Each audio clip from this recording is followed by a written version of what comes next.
ความนอบน้อมแด่พระรัตนตรัย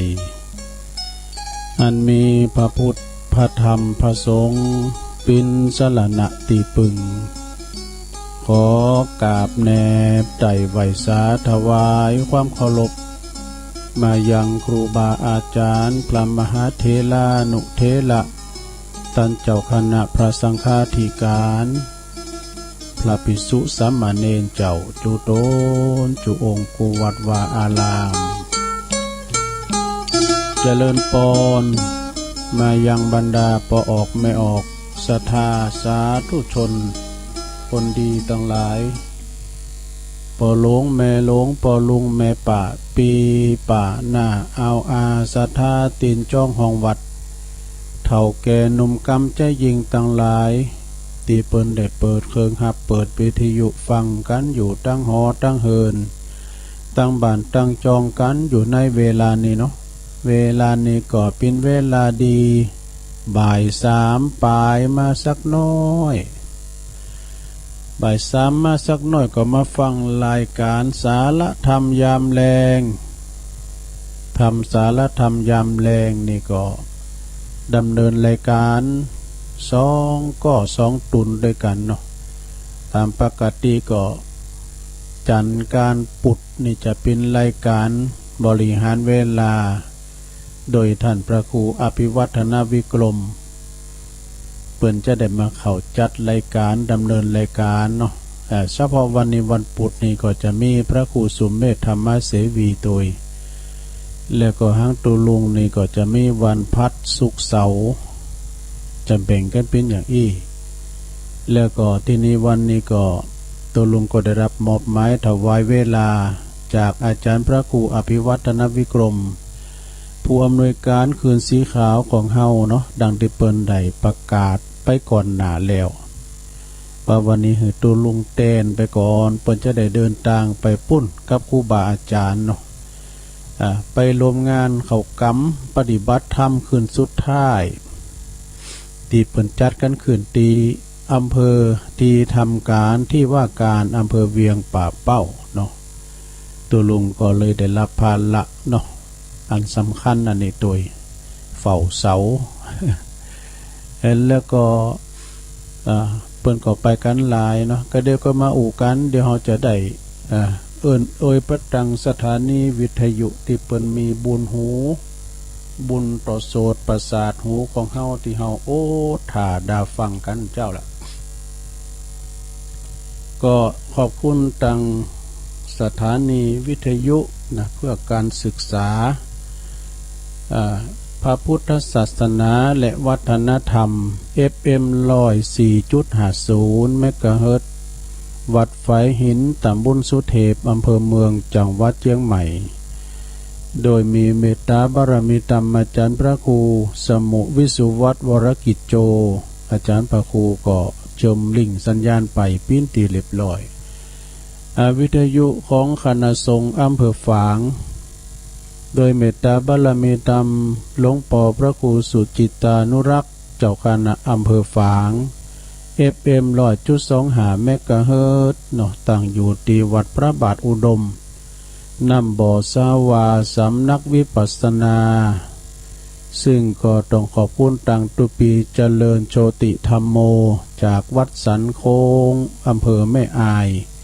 รีโมทลิงสัญญาณปีน้องตังเมืองฝางได้ยินถึง3อำเภอด้วยกันนะอำเภอฝางชัยปราการอำเภอแม่อายฟังกันไปเนาะ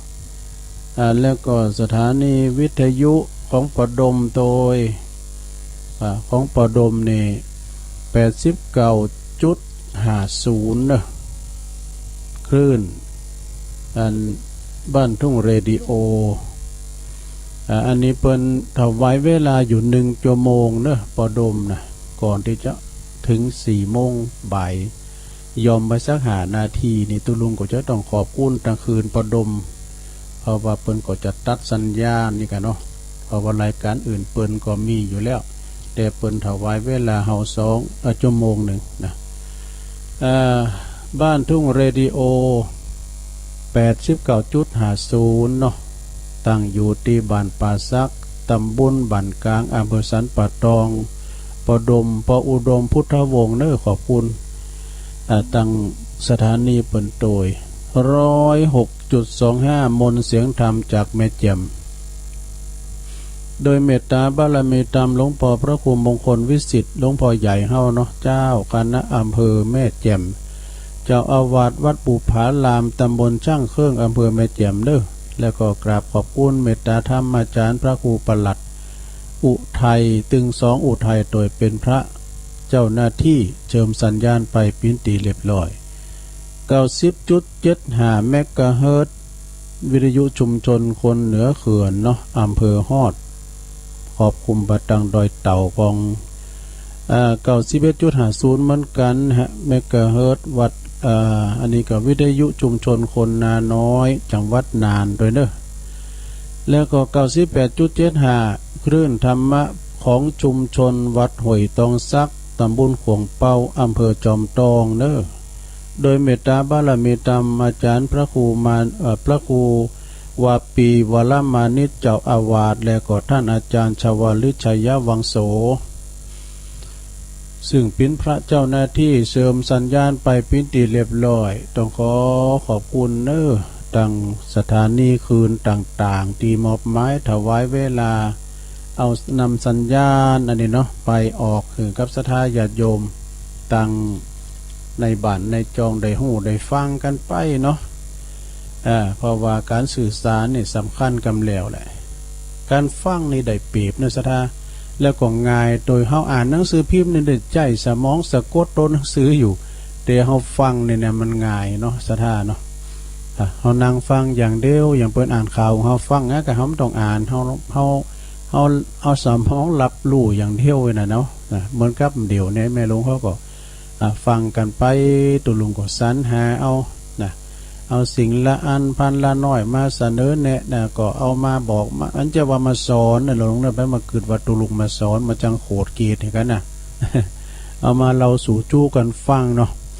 แต่ว่าวันนี้ก็น้อมนำเอาพระธรรมเทศนามรดกธรรมปืนเมืองเหมือนกันนะกันเต้นนี่นะเอาทำตุอุ้ยมาตีทำแล้ว ทำหลวงพ่อบุญปันปุญญาธรรมโมทำมันเต้นก็รอบ2หรือว่าชั่วโมงที่2นี่นะเนาะวันนี้มาพบมาปะกันก็ตรงกับวันที่3แล้วโอ้วันเวลาลงเลยผ่านไปเนาะวันนี้เป็นวันพุธเนอะวันพุธที่3ของเดือนมีนาปีนี้ก็พออากาศบรรยากาศตั้งบุญตั้งบรรยากาศต้องฝ่าเนาะมันขมุกขมูเนอมันยิ่ว่าบดโมโตโซเจ้าเด็ดกากอมปอกกากันแต่ฮ้อนนะสะท่าอยู่บุญดอยพอว่าต้องลุมเลียมพดผิวยังมันจะเป็นเกี่ยวกับ PM นั่นจ๊ะที่เขาว่านะจ๊ะบนภาวะต่างๆได้ก่อนมันก็เป็นไปตามสภาพแต่ไก่ปีใหม่ไก่เดินจีปีใหม่มามันไฟใหม่ห่วยใหม่ดอยก็ไอ้น่ะได้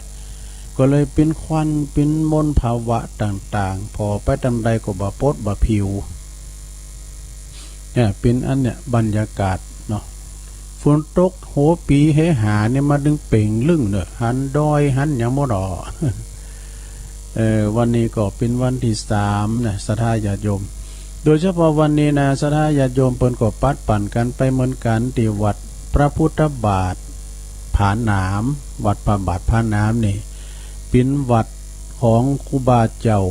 เขาปีอภิชัยชนานอภิชัยเขาปีครูบาเขาปีนี่เป็นลูกศิษย์ติดตาม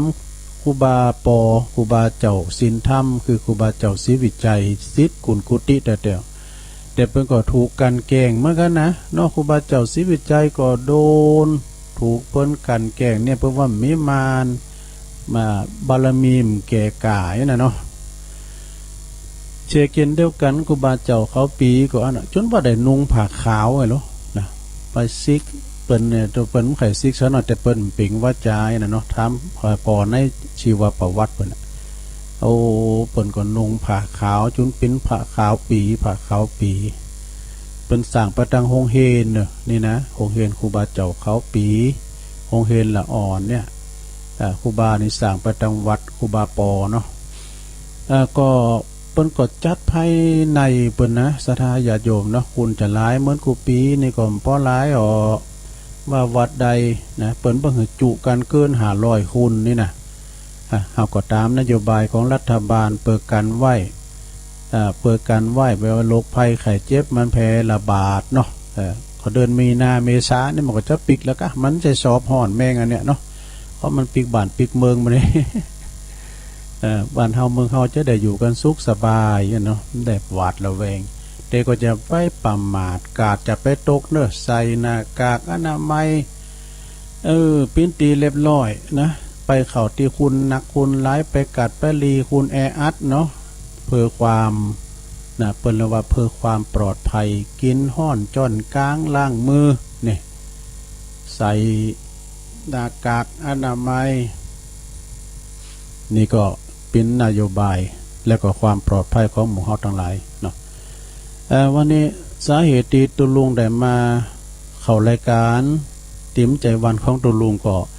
หมายความว่าตุลุงก็ได้รับมอบหมายถวายเวลาจากอาจารย์พระครูพอเฮาเนาะท่านพระครูอภิวัฒนวิกรมเปิ้นเดินทางไปแล้วกับเดี๋ยวนี้3 โมงนี่เปิ้นออกเดินทางไปละไปถึงปุนก็ประมาณ6 โมง5 โมง6 โมงเนาะเปิ้นไปปุ้นอำเภอเวียงป่าเป้าเปิ้นเข้ากรรมปฏิบัติธรรมตึงอำเภอศรัทธาญาติโยมทั้งหลายครูบาอาจารย์ทุกวัดทุกสำนักที่พักสงฆ์ก็ดีเปิ้นจะมาจุมาโลมกันเข้ากรรมตีเติมเจ้ามันสีหนาวมาหน่อยนะเนาะเขาเบิ่เข้ากรรมมาดึงหนาวดูเข้ากรรมมาดึงหนาวนี่ก็พูดติดตามลมรายการลมติดตามลมกันไปก็มี4-5 ข้อกันก็มีอาจารย์พระครูสุเมธธรรมเสวีวัดม่อนฤาษีพระครูสาธิตสารคุณเจ้าคณะตำบลน้ำดิบเจ้าอาวาสวัดน้องผาขาวท่านพระครูกัลยาณปราโมทย์วัดม่อนห้วยแก้วอาจารย์สมหวังเนี่ยอาจารย์วรรณชัยชยานันโทวัดขุนแปะพุทธศรีคีรีพระครูวรธรรมมานาถนี่เจ้าอาวาสวัดหนองเหงพระครูอภิวัฒนวิกรมนี่กูอำนวยการเฮาเปิ้นนำทีมไปและผู้ติดตามรวมรายการรวมกันไปก็มีอาจารย์พระครูวาปีวรมานิตนี่เปิ้นอยู่วัดห้วยตองซักก็ติดตามไปตุยดูตุลุงก็รู้ไปเปิ้นหือไปนี่เฝ้าเสาเนี่ยตุลุง ตุลุงก็เฝ้าเสาแล้วมาเตนรายการเปิดว่าเมื่อศรัทธาได้งอมเงากันนี่กันเนาะฟังกันไปเด้อศรัทธาญาติโยมทั้งหลายพวกเจ้าแถมเด้อเริ่มคืนน้ำกันแต่แต่กะได้ยินอาจารย์พระครูไล่มาคืนน้ำเนื้อต้นลงเปิ้นที่เปิ้นได้ถ่ายถอดเปิ้นว่าอุปกรณ์ไม่เอื้ออำนวยเขาก็ฟังในแอปในไลน์หรือว่าฟังใน YouTube เนี่ยก็ได้กะได้เหรอเปิ้นก็จะไล่สดอยู่กะไล่เนาะเปิ้นจะไล่สดอยู่กะแต่ตามวิทยุก็ฟังตุลุงแถมเนาะบุตรตุลุงก็2 ทุ่มถึง4 ทุ่มตุลุงก็น้อมนำเอาพระธรรมเทศนาโทนความจำปัดฝุ่นทำตุจกตามแบบเบาโบราณในมรดกธรรมเนาะทำจุจกกันที่ตามศรัทธาตีแม่ลงปัญญาบ้านตาโจกนะเปิ้นก็ขอฟังมาเนี่ยเปิ้นเป็นเจ้าภาพโดยเจ้าภาพลักก็มีหลวงปอหลวงบุญศรีหรือว่าปอหลวงหยดแม่หลวงปัญญาพี่น้องบ้านตาโจกก็อำเภอดอยหลอนี่แหละนะตำบลเดียวกันเนี่ยป้ากันในงานตัดไว้ลูกนิมิตนะเพิ่นก็มอบซองแล้วได้เดิมพันไปโนมาแล้วจำปินอย่างนั้นแต่ปินตกตีอย่างนั้นเนาะระฆังยกที่1ดังขึ้นพี่เลี้ยงลงแล้วก็แม่เพนขาวเตี้ยด้วยเนอะแม่เพนขาวเตี้ยขัวสะพานบุญนั่นนี่เปิ้นอุดหนุนการทำบุญต่างๆเป็นสะพานบุญพระคุณเจ้าทุกตนทุกองค์นะแล้วก็มีแม่บัวคำอินทยศจากดอยหลอดโดยหลายเจ้าภาพเนาะตอนพี่นะตุลุงก็จะได้เลบกันเดี๋ยวจบเนี่ยก็ไปเลบทำจุจกไว้ก่อนจบทำจุจกขึ้นตุลุงจะเลบผูกเจ้าเอาดูมันเมาหลายตีนะไว้ ผูกเจ้าก็ดีเอาขึ้นพื้นก็ดีเอาเดี๋ยวนี้ก็ดีเอาอย่างนั้นจากนี้ไปจะมื่นกับบทดูพวกแรงวันหื้อแรงเนี่ยบทตึงพัดตึงซุกแต่วันเสาร์เนี่ยมีแรงนะ แล้วเจ้าวันเสาร์ก็ไม่ว่าไปสถานเนาะก็ตูลุงตึงบอกแล้วว่าช่วยกันจัดกันตูลุงมดเฝ้าแล้วบอยก็จะเปิดสายอันนี้เราอู่กันมาอดตัวกะเลยเนาะมันไปปีนหยังเอาลมรายการด้วยกันถูทักทายกันมาแบบสันปีน้องเนาะแบบเปิ่นป่องเดียวกันแบบลูกแบบล้านสันปีน้องบ่ถือมียศมีฐาบรรดาศักดิ์หยังแบบลูกทุงหน่อยลงเอ้ยเนาะแบบเจ้าบ้านเนี่ยวันนี้สถาญาติโยมเป็นวันเปลี่ยนผ่าสรีระสังขารของครูบาเจ้าเขาปีเนอะตามกูปีหนึ่งคนนะสถาการเงินบริจาคคนไหนเป็นล้านนะเจ้าน้อยๆนะเงินยอดบริจาคเนี่ยเดี๋ยวเป็นล้านนะแต่เดี๋ยวนี้เพิ่นก็จัดภายในตัวลุงไปเนี่ยตัวลุงเคยไปเมื่อละนะกองบริจาคห้อมเพิ่นได้เล่งคิวได้ต่อคิวกันเกินน่ะมี3-4กันนะ3-4ที่เพิ่นบริจาคไหนครูบาหลาเขาเนี่ยไปเป็นโฆษกมากับพระเงิบนี่นะงานเพิ่นบุญใหญ่งานวัดพระพุทธบาทผาหนามไหมเนาะแล้วก็วันผูกดำเนินศรัทธาเนอะอากาศดันประจันเขาเพิ่มได้เป็นนอนที่จริงเมื่อใครเป็นนอนแต่ว่าผูกปจะไปงานพระราชทานเพลิงศพปูนครูบาวัดแม่ปานตำบลช่างเครื่องเนาะตำบลช่างเครื่องก็ปุ่นแม่เจียมปุ่นนะเปิ้นจะมีงานพระราชทานเพลิงศพท่านพระครูวิโรธพระดุงศาสตร์นะพระครูวิโรธในเปิ้นยังหนุ่มแล้วตะลุงกันนะ50 ปลายเปิ้นก็ละสังขารไปคุณเฮาก็เนาะแล้วแต่บุญนำกรรมแต่งบางคนก็อายุมันยืนยาวโยมบางคนก็ไปตามแบบฉบับเขายืมห่างกันมาเนาะทำสัญญากับพญามัจจุราชกี่ปีเนาะยามเจ้าหันในเฟสนั่นจังปุ่นนะของอาจารย์มหาพระมหาประสิทธิ์ธรรมาภินันโทปนั้นสีวันนี่กะแต่ปออาจารย์ปนั้นสีวันแหล่งป่าเนี่ยเป็นปิ่นปอจานมาตุยเนาะละสังขารไป88 ปีปนั้นสีวันนี่ก็เป็นปูชนียบุคคลเนอะ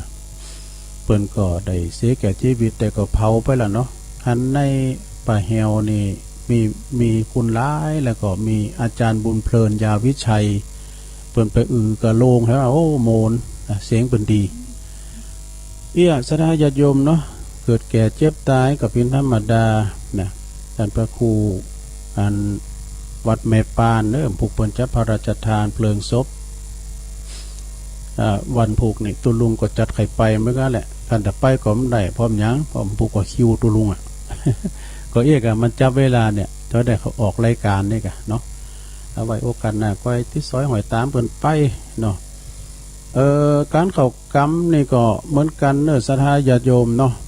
เข้ากรรมอำเภอเนี่ยมันเป็นสิ่งสาธารณประโยชน์เด็ดๆอันคำว่าเข้ากรรมอำเภอนี่จังหวัดอำเภอเวียงอำเภอดอยหล่อของเฮานี่ก็เคยมีดูเคยมี3 ปีที่แล้วก็ปีนั้นปีอย่างปี60ก็ปี6มันใจก็ปี59อย่างนี้นะปอหลวงกับนั่นในอำเภอเนี่ยปอหลวงก็มาโบสถ์ปู่ช่วยก็มาโบสถ์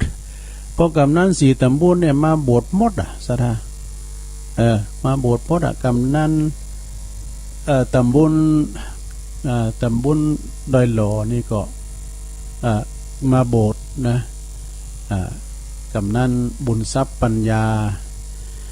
กำนั่นตำบลสงแควมานิดแดงเมืองกำนั่นสันติสุขก็กำนั่นเนี่ยกำนั่นแดงกำนั่นแดงอย่างก่อนเนี่ยใจพลกำนันสุวิทย์ใจพลเนี่ยกำนันสุวิทย์ใจพลคุณยองเหมือนกันพี่น้องตังน้องสมณะเคยกันดิแล้วก็กำนันตำบลยางครามก็กำนันเย็นแสงตาล่าโบสถ์มดสถาตุลุงได้แปลงผ่านเปิดมดปอหลวงเขาปอหลวงสุขเขาเนี่ยแม้ว่าจันรัดศรีสุภาเขาหมดนี่นะมาโบสถ์ปอหลวงเขาเนี่ยแล้วก็มาโบสถ์นี่กะที่วัดพระธาตุดอยน้อยนี่กะ มานอนกันเนี่ยนี้แล้วก็จากนั้นก็เต้นไปเต้นมันก็ขยับขยายไปปักเต้นกันปูนากาเขากำกันที่อำเภอดอยหล่อพวกอะโอ้ไปเขากำกันหันไปอบรมกันโทโมนะตอนนั้นนะเหลืองหามอย่างตุยก็มีอย่างพร้อมก็มีพอหลวงบางกุลบางตุนบางองค์เนี่ยตุยเนาะนี่หนูสัทธาญาโยมทั้งหลายนี่เป็นการเดียว่าอุทิศถวายให้กับนายหลวงก้ามเนี่ยก้าเอกะเนาะก็เป็นว่าเจตนาดีเฮาได้ชื่อเป็นว่าเชี่ยวชีวิตนะเป็นว่าเชี่ยวหนึ่งในชีวิตเนี่ยได้เข้ามานุ่งผ้ากาสาวพัดนะคือผ้าเหลืองนั่นนุ่งผ้าเหลืองเนี่ยก็มันอนุสดาญาโยมก่อนตุลุงก็เป็นคนบ้านก็ไม่ใช่สบายซะตื้อละนะเจ็บอดแอดพองเอกะเนาะมาโบสถ์แล้วในปุถุตุยปีดีงามเลยเมื่อกี้เขาลำนะเมื่อกี้เขาลำเด็กเกินเน้อน้องเบลว่าเฮ้ยน่ะน้องเบลว่าเฮ้ยฮะโอ้ไอ้พ่นก่ะโอ้ไอ้พวกก็ตุลุงออกรายการตุลุงออกนึกว่าน้องเบลทุกลายมันเหมือนกันก็แป๊ะโทรอย่างเตอร์บนอู่อยู่ในเดียวเนาะเดี๋ยวโทรมาเด้อก็ไปปิ้นเนี่ยก็เขาก็วันน้องเบลโทรเบอร์โทรเหมือนกันนะไอ้พ่นนี่นะไอ้พ่นกับน้องเบลเนี่ยเบอร์โทรใต้มันเหมือนกันนะตุลุงก็ว่าวิทยุมีปัญหากันอีกสุมาเนี่ยลุงเด้อมีอันเตอร์ไอ้พ่นนี่กะตุลุงกับลังรับเนาะลุงล่ะลุงจัดรายการก็ลุงเขาก็จัดรายการงูเงี้ยเมากีตาร์เนาะ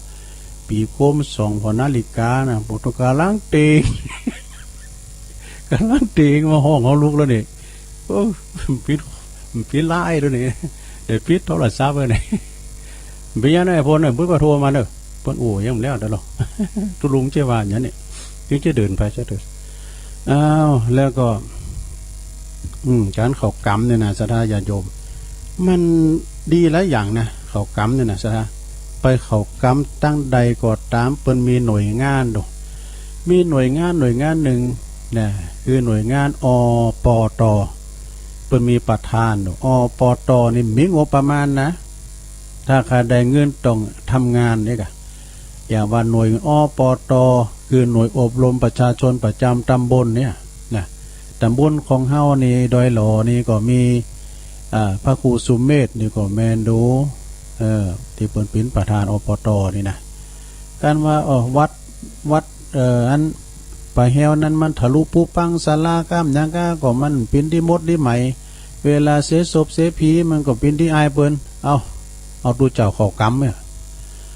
ตัวเจ้านำก่อนตัวเจ้าไปนำเขากำก็สัทธามัสสาเขาจังหันก็ประกาศพระยาหับเสาอันศาลาพองต่ออันต่ออีปฏิมากันหลัวสัทธาเนาะคือยามหอเตียน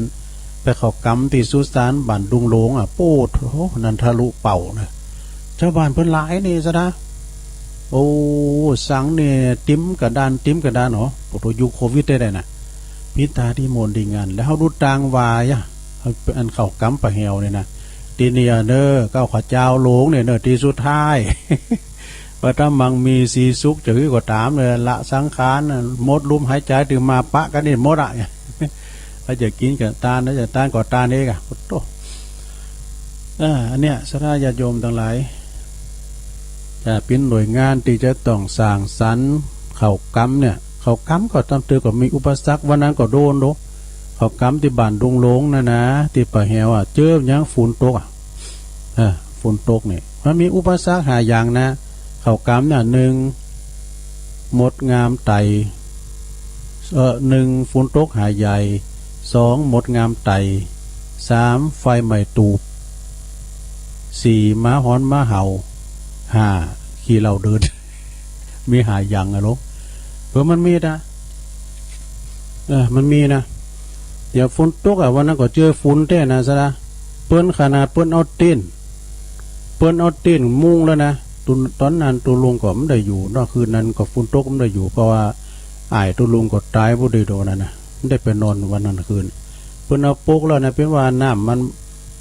เขาก็วันนอนโหหลิงไปเรื่อยแล้วก็ยิ่งมายินจิ๋วๆเนี่ยเนาะเขาก็ปีนโหปานตินมาโหยกะ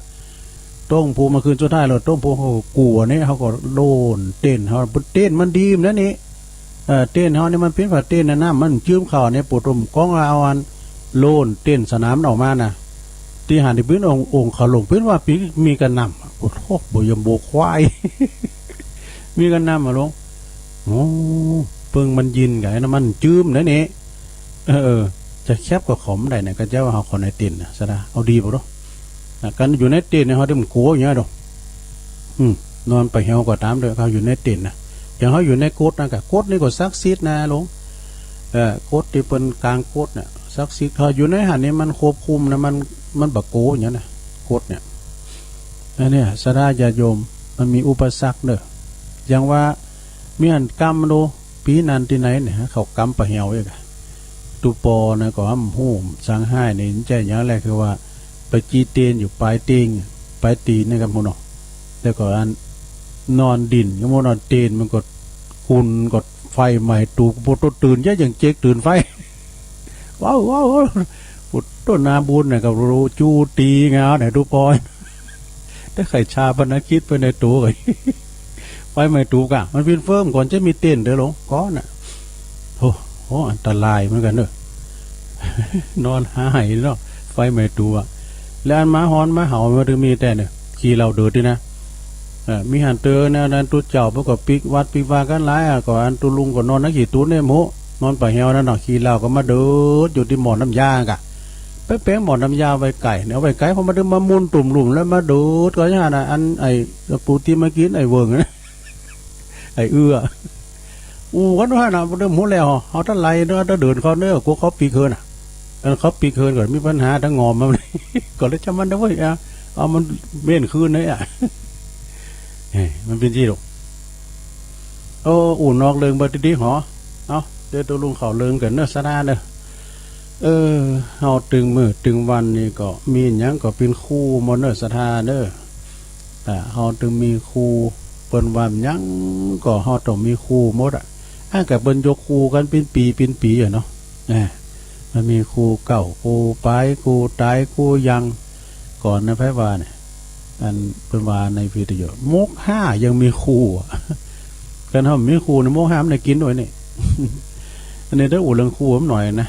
โยมสุมาลีใจตาเปิ้นโทรมาเนี่ยเปิ้นนั้นส่งไลน์มาเนี่ยวันนี้วันคู่น่ะเรื่องคู่ก็แล้วว่าละเจริญพรคุณแม่จงดีคุณแม่จงดีเป็นส่งไลน์มาเนาะแม่จงดีนี่ไปอยู่เมืองฝางโดดเชื้อกันทานะวันเป็นวันคู่เนี่ยนะสถาเฮามีคู่อยู่8คู่ด้วยกันเนอะสถานะ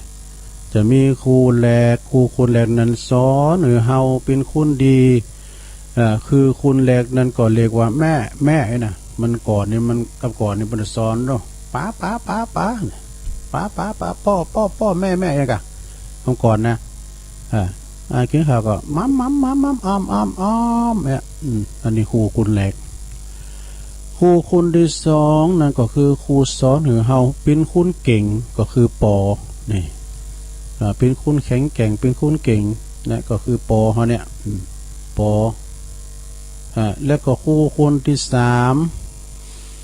ครูคนที่สามก็คือครูคนที่สามนั่นก็สอนให้เขาอ่านออกเขียนได้ก็คือครูที่อยู่ในโรงเรียนเนาะสอนโรงเรียน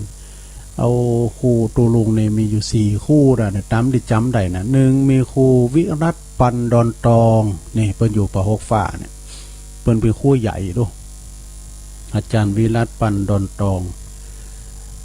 ครูคนที่สองครูประเสริฐวรรณวิจิตรนี่ครูคนที่สามก็ครูอันสุ่มวังที่ยองเนี่ยครูสุ่มวังที่ยองนี่เปิ้นอยู่น้ำดิบน้อยนะอันนี้เปิ้นก็สอนจะดีเปิ้นถึงอุ่มเจ็บใหม่ยังนะเปิ้นตะบุ๊บนี่นะจะฟาดนั่นเปิ้นแอนเงี้ยจะดีนะถึงกุ่นเขาได้แบะ จะเจ็บครูคนที่สี่ก็ครูเลื่อนตะเซี่ยวอันนี้นี่เปิ้นยังหล่อยังเก่าอยู่เนอะเป็นโค้ชฟุตบอลนะอยู่ป.6 ฝ่าเหมือนกันครูคนที่5ก็ครูอาจารย์ชไหนนันติปูนเปิ้นอยู่บันวายปุ้นอันนี้ก็เป็นครูคุณที่3ของตุลุงสอนตั้งแต่ก็ไก่ขอไข่กันไปกะนะ แล้วก็ครูเก่าห้องเฮาก็คืออาจารย์จันศรีนวลแก้วสุขเนี่ยค่ะเนาะปอครูเก่าแต่ครูที่สั่งสอนที่ว่าเคยเข้ามาสู่วงการโคศกนี่ก็มีหลายอยู่เนอะโดยเฉพาะก็ปีนานวิชาญชัยมังเนาะปีนานซ่านก่อนเพิ่นพิตูเจ้าหรอกพิตูเจ้าก็มีเครื่องเสียงโด่งก่อนนะท่มก่อนนี่นักกะตุลุงหูจักนะมีปีนานจงในตุลุงยังบวชใหม่เนาะปีนานจงนี่เป็นอดีตเจ้าวาดวัดวังดินนะเนาะปีนานจงปีนานโงนก็ตายไปแล้วปีนั้นโงนแล้วก็อาจารย์มหาแดงเนี่ยมหาแดงวัดพระธาตุดอยหล่อนี่ก็เป็นคู่เหมือนกันนะคู่เฮาเหมือนกันนะพูดไปตั้งตุปีกัลยานี่ก็เสี่ยงชีวิตไปแล้วพูดไปตั้งปีนันชาน่ะดู5-6 คู่กันนะ โดยมากก็เสียชีวิตไปหมดเรานี่นะปีนันจงก็ตายไปปีนั้นโงนก็ตายไปอาจารย์มหาแดงก็ละสังขารไปตุปิยาก็ละสังขารไปปีนันชาเนี่ยดูโอ้เพิ่นยังอายุว่ามันยืนให้เนาะแล้วก็เพิ่นก็ละสังขารกันไปซะละเนี่ยครูเก่าครูปลายครูตายครูยังนะครับเพิ่นว่านะแล้วก็ครูคนที่4นะไผครูที่4ครูคนที่4ก็ที่เฮาสอนหือใจชีวิตอยู่ในสังคมก็คือเปิ้นเฮาเนี่ยนี่เปิ้นฝูงเฮานี่นะเป็นครูเหมือนกันโด กัลยาณมิตรนะคือเป็นเปิ้นที่ดีเปิ้นบ่ใจเปิ้นปอกหลอกนะเปิ้นสนับสนุนเปิ้นดีเป็นกัลยาณมิตรแล้วก็ครูคนที่5นี่ก็คือครูครองนะครูคนที่5ที่สอนเฮาหือใจชีวิตก็คือคู่ครองนี่คู่ครองก็เหมือนกันสถานะครูโพโตเมเนี่ยได้อู่ง่ายๆนะเอาพอแล้วครูบางครูคนบางคนก็อยู่กันกุ้มเท่าเต้าตายแต่บางคนนั้นก็บั่นปลายชีวิตก็เลิกล่างห่างกันไปก็มีอยู่บางคนนั้นก็อยู่กันแบบครูทรหดครูทรหดก็คือช่วยกันทำมาหากินทุกข์ก็ทุกข์ด้วยกันมีสุขก็สุขด้วยกันเนี่ยกะนะแล้วก็ครูคนที่6แล้วโยมครูคนที่6นั้นก็สอนให้เฮาฮู้จักการหือก็รู้กันนี่แหละรู้กันนี้คือการหือครูคนที่7ที่สอนเฮาให้ฮู้จักการอภัยก็คือศัตรูนี่เปิ้นว่าก็ศัตรูเป็นคู่อาฆาตไอ้กะเนี่ยว่าเปิ้นมีหันอย่างนะเปิ้นว่าศัตรูเฮานี่นะมีเปิ้นดีสัก20คนนี่นะมีศัตรูคนนี่หือระวังนะเปิ้นเฮานี่ดีแต่ว่าศัตรูมีคนเดียวมันอยู่ที่ลับเฮาอยู่ที่แจ้งมันจูดงอนอมได้หมู่นี่ครูคนที่7ที่สอนเฮาฮู้จักอภัยก็คือศัตรูครูได้8สุดท้ายลงคนสุดท้ายที่เฮาสอนเห็นฮู้ชีวิตคือครูคือตัวเองเฮาเนี่ย ตัวเฮาเนี่ยนะครูคนสุดท้ายที่สอนเฮาคือเฮาเห็นฮู้ชีวิตก็คือตัวเราเองเนี่ยอันนี้คำขวัญของหลวงปู่แหวนสุจินโนเนอะได้รับความอนุเคราะห์จากคุณโยมสุมาลีใจตาสูงมาเนี่ยแล้วมีเฮาอยู่นะเปิ้นว่านะเปิ้นว่านะโอ้ขอความบนจะดีนะว่าก็ทั้งแม่เดินเพนก่อนเน็ตก็เดียวก่อนจะมีทั้งแม่จันเรือนใสด้วยนะกันเวลาปอนะกันปอก็วันผูกเจ้าคืนก็มีอยู่ด้วยเวลาตุลุงไปเลยนะเปิ้นว่าเยี่ยศรัทธาญาติโยมทั้งหลายเปิ้นว่าเล่นกับไฟมั่นใจว่าไม่พลาดนี่เล่นกับไฟนะเล่นความประมาทบาดใจให้เดือดร้อนความเสียหายเกิดได้อีกหลายตอนแค่คิดก่อนจิตเจ็บจิตด้วยพิษไฟ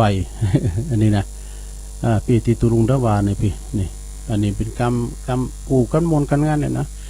อ่านแล้วก็ดีจังเลยนะมันดีอย่าง อ่านนักก็ฉลาดนักเนี่ยสุดลุงก็ถึงค้นคว้านะสถานการอู่กันจาเนี่ยไม่ใช่ธรรมดานะมันจะนักการเมืองมันจะเป็นผู้แทนดูเฮานะมาก่อนเนี่ยฟังผู้แทนอู่เนี่ยมาโมนเลยได้เปิ้นปลาใสนะผู้แทนนี่มาจ้างอู่เลยเนาะเปิ้นอู่จ้างว่าปิ้นแต่อันที่เฮาจู่ๆจะมาอู่นะมันไปได้เฮ็ดได้หรอ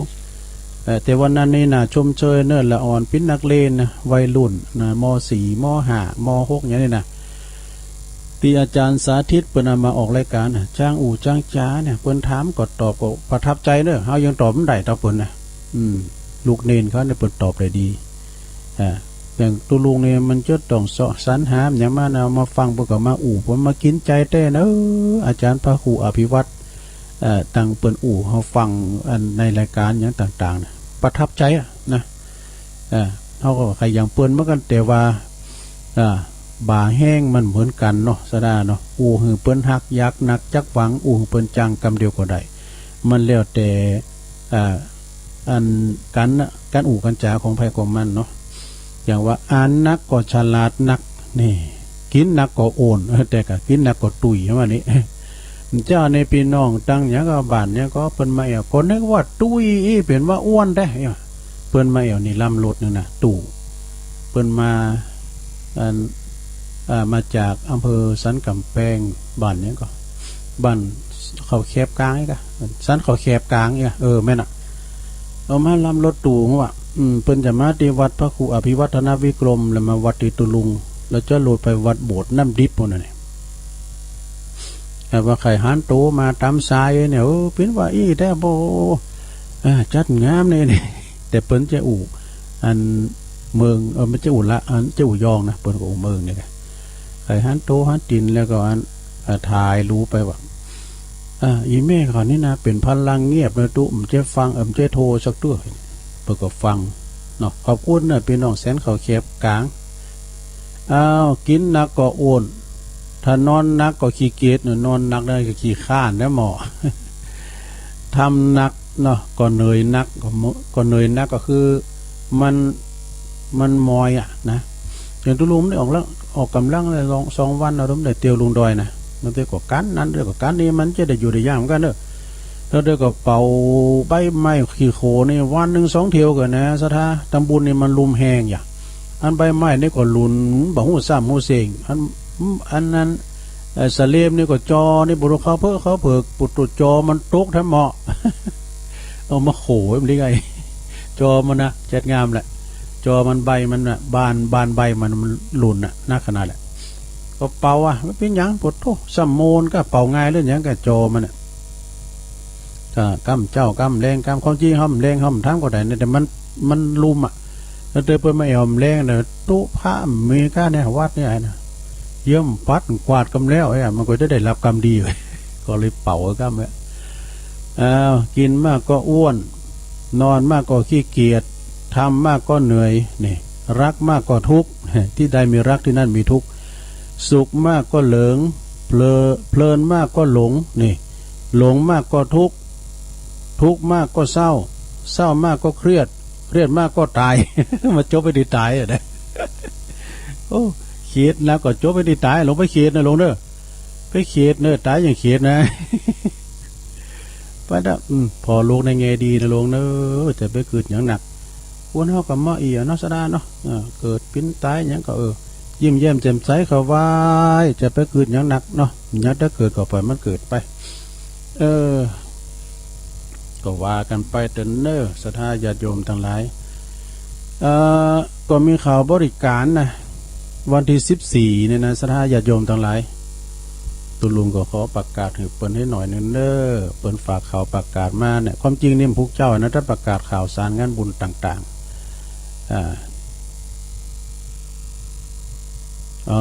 อาจารย์เป็นเดี๋ยวกันเนอะเสแรงนี้18 15นิมนต์เนอะครับเนี่ยเอาไว้ก็เป็นยังเป็นยังผมแต้นได้เป็นยังผมก็จะแต้นไปเนาะเป็นยังอาจารย์เป็นต้องเป็นหง คือล็อกไว้แล้วเมื่อคืนประมาณ ทำไว้ก็เห็นเน้นหลักเตนเนี่ยก็มันเกมไว้แล้วนี่เนาะเขาล็อกเตนไว้แล้วเพราะว่าบึดนี้จะได้เตะทำพอลงหยดไม่ลงปั้นปัญญาเมื่อคืน8 โมงอ่ะไม่ใช่8 โมงเนี่ย18 15 20อันเมื่อคืนจะมีก็อันก็มี6 โมงถึง2 ทุ่มกะ6 โมงเดี๋ยวก็ว่ากันอันนี้ทำถึง2 ทุ่มที่แรกวันว่า2 ทุ่มถึง4 ทุ่มไหมนะที่เราว่าจะไปเตะทำให้ฟังไอ้กะไอ้เตะทำจุดโจ๊กเห็นไหมลงปั้นเขาฟังกันไอ้กะก็ปีนั้นพุกไว้ประกาศก็ได้เนาะบึดชั่วโมงที่2ก็ประกาศก็ได้เพราะว่าจะล่ำเวลาพอตะลุงจะเช็คคืนกันนั่นเองนะตะลุงจะเช็คคืนก่อนกันว่าได้ออกเวลาอัน18:15 นาทีถึง2 ทุ่มนี่ก็ไม่ได้เตะทำแต่เนอะไม่ได้เตะทำแต่ถ้าว่าเป็น2 ทุ่มถึง4 ทุ่มมันจะติดมันเป็นเขียนไล่มาเนี่ยนะอาจารย์พระครูตอนนี้ไปตัวลุงจะเช็คคืนรอบแรกกันเนอะเช็คคืนรอบแรกใครจะโทรมาก็โทรมาตีเบอร์0899556506นี่แฮม10 นาทีก็เดี๋ยวเราจะลาคืนประดมตุลุงก็พักเบรกกินน้ำกินทาก็เดี๋ยวเข้าชั่วโมงที่2สุดท้ายเนาะแล้วก็จะได้เอาทำมาเตะทำตุอุ้ยมาเตะกล้ามหนึ่งก่อนตะบึดนะเจริญปอนจะไปสาเจ้าผู้หลวงแม่หลงแม่หลงเนาะเจ้าแม่หลงสายฝนบอกว่าการโทรสายของฟังนั่นน่ะได้จุดท้ายเพื่อมันลุงมันก็ผนานก็มาวันเรามันต้องก่อนเลยมาได้สักคำเดี๋ยวนี้ติดเป็นเบอร์แรกเลยเดี๋ยวอันนี้เอาสายแหลกเลยสายแหลกเลยเนาะพระครูเขาเดินทางอะไรกันเนาะเดี๋ยวนี้3 โมงแล้วนี่รถไอติปขอไปดูรถไอติปไปบริติปบริการดีกันแน่ชัดเจนเลยเนาะไม่ลงเนาะชัดเจนเจ้ามันใส่ก็ลงเลยขอบคุณเนอะขอบคุณไม่ลงหนักสาธุไม่ลงสายฝน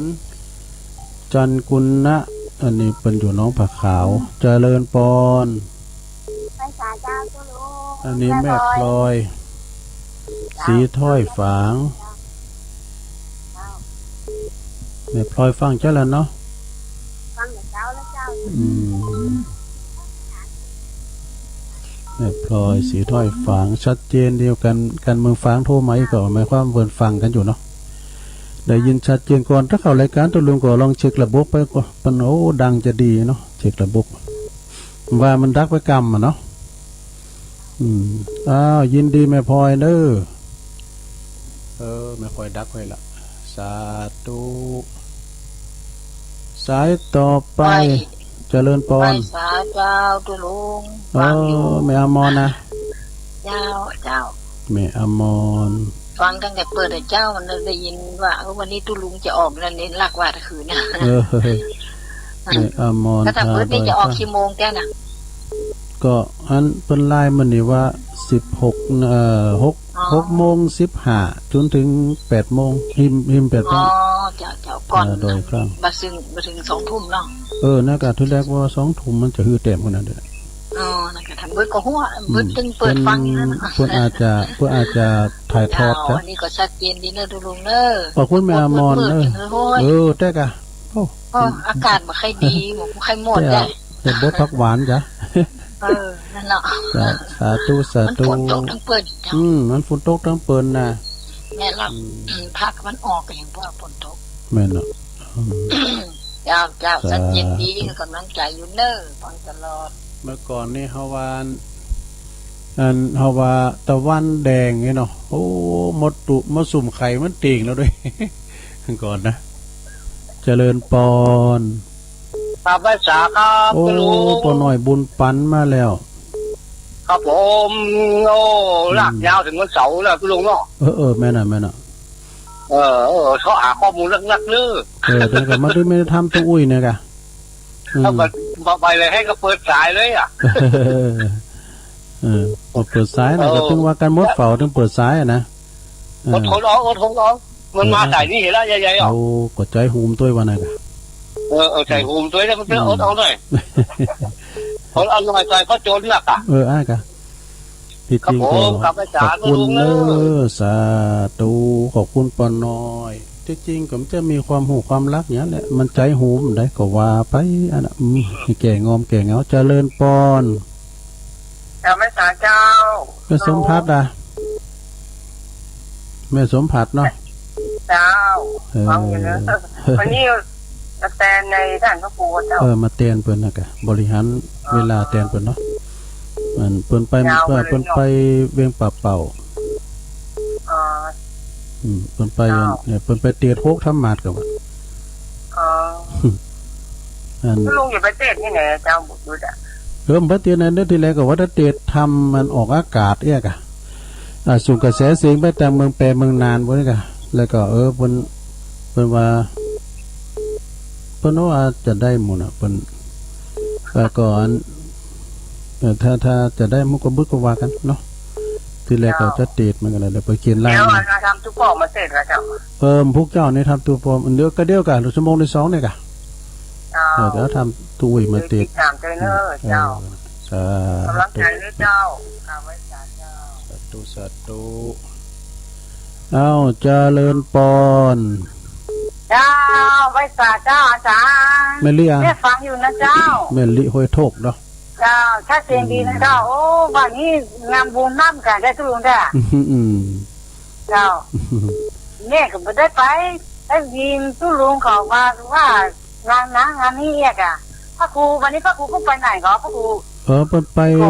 ปปุ่นกับโรงงานเขากำปุ่นแต่ไปเตดนะฮกทำหมาดกับหั่นฮกทำหมาดเตียนปุ่นอำเภอเวียงป่าเป้าเตียนพระครูบาทุลุงที่นากะมันได้ไปอยู่วัดนี่อ๋อคงพอน้ำกันแล้วทุลุงเนอะปีนี้นะจะไปตะวันนี่ไปตะวันนี่ดีกันคงบ่ให้บ่ดีนี่เพิ่นจัดภายในดู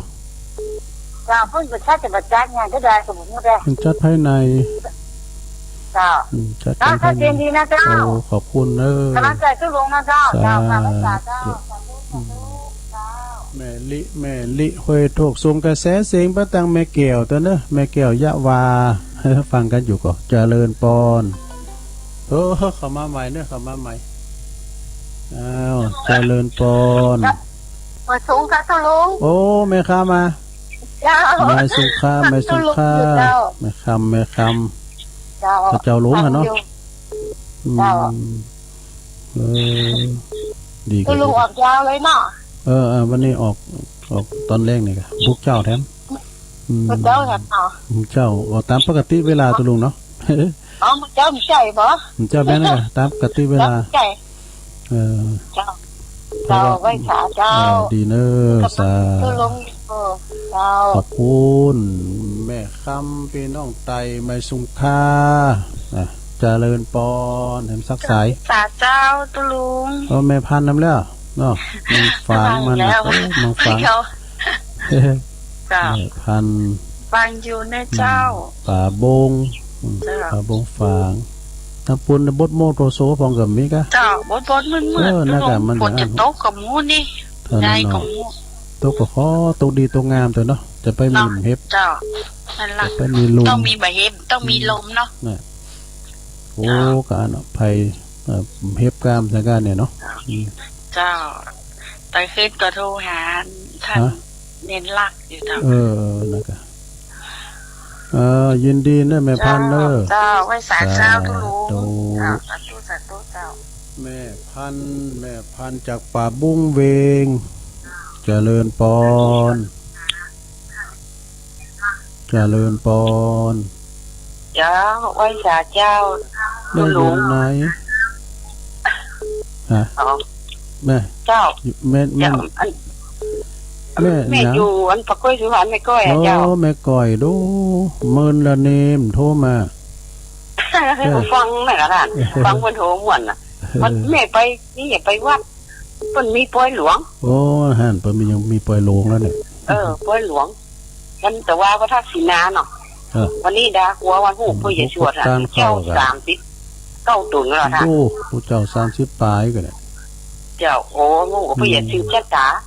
ก็เอาตู้เย็นหรอแปลงสังนะ โอ้โธ่วิดีคอยได้ ตู้เย็นนะท่านหมู่บ้านเนี่ยค่ะบ้าน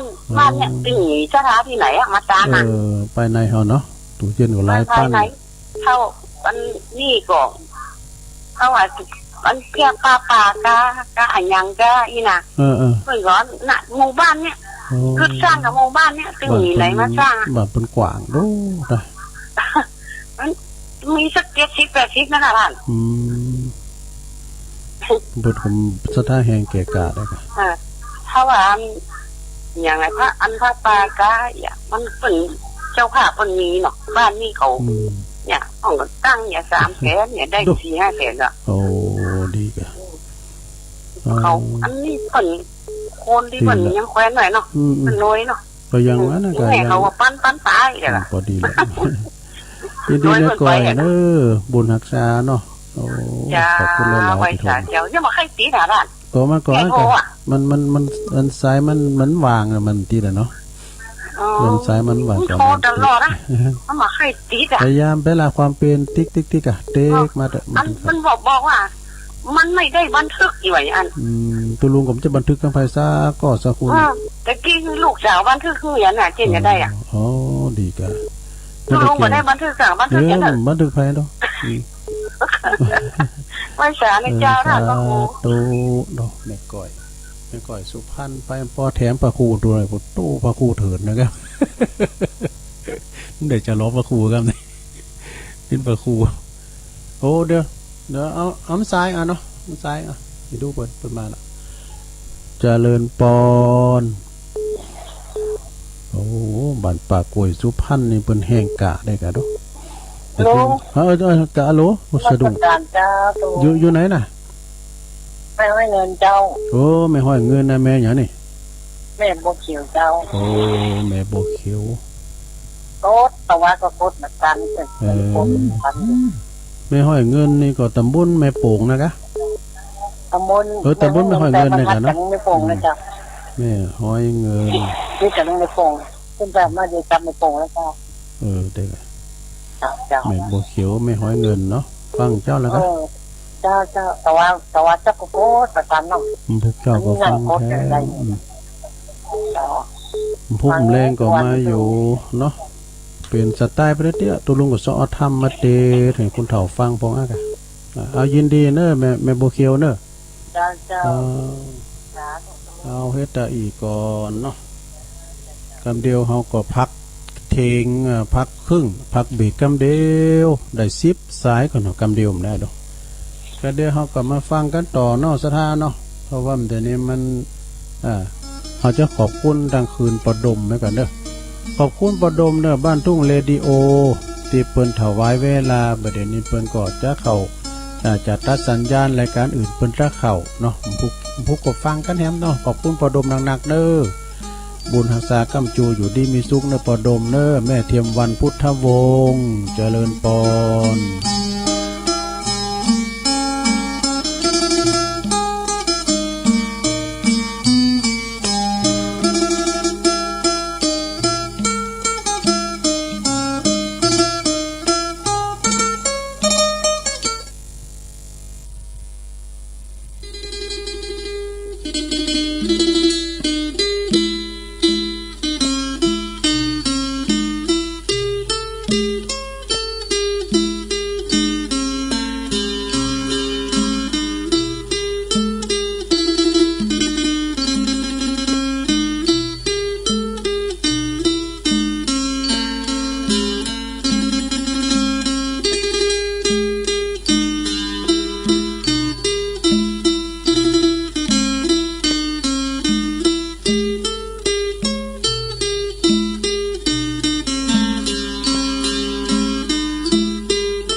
ศรัทธาญาติโยมทั้งหลาย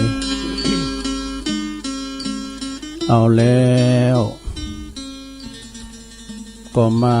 พักเบรกตัวลุงก็ไปชั้นน้ำ จุ่มคอเตียวไปเตียวมายืดเสียนยืดสายเนาะมาเข้ารายการโชงที่สองสุดท้ายนะโชงนี้ก็จะเตดมรดกธรรมตุอุ่ยเนอก็บัดยาวเก่าดำมกพอหายพอดีเนี่ยนะสดาญาติโยมทั้งหลาย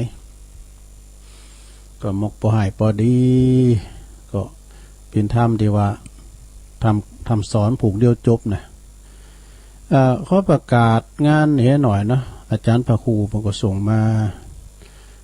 ขอเชิญโลมงานประเพณีทรงน้ำพระธาตุแล้วก็ยกยอดชัดบรรจุพระบรมสารีริกธาตุ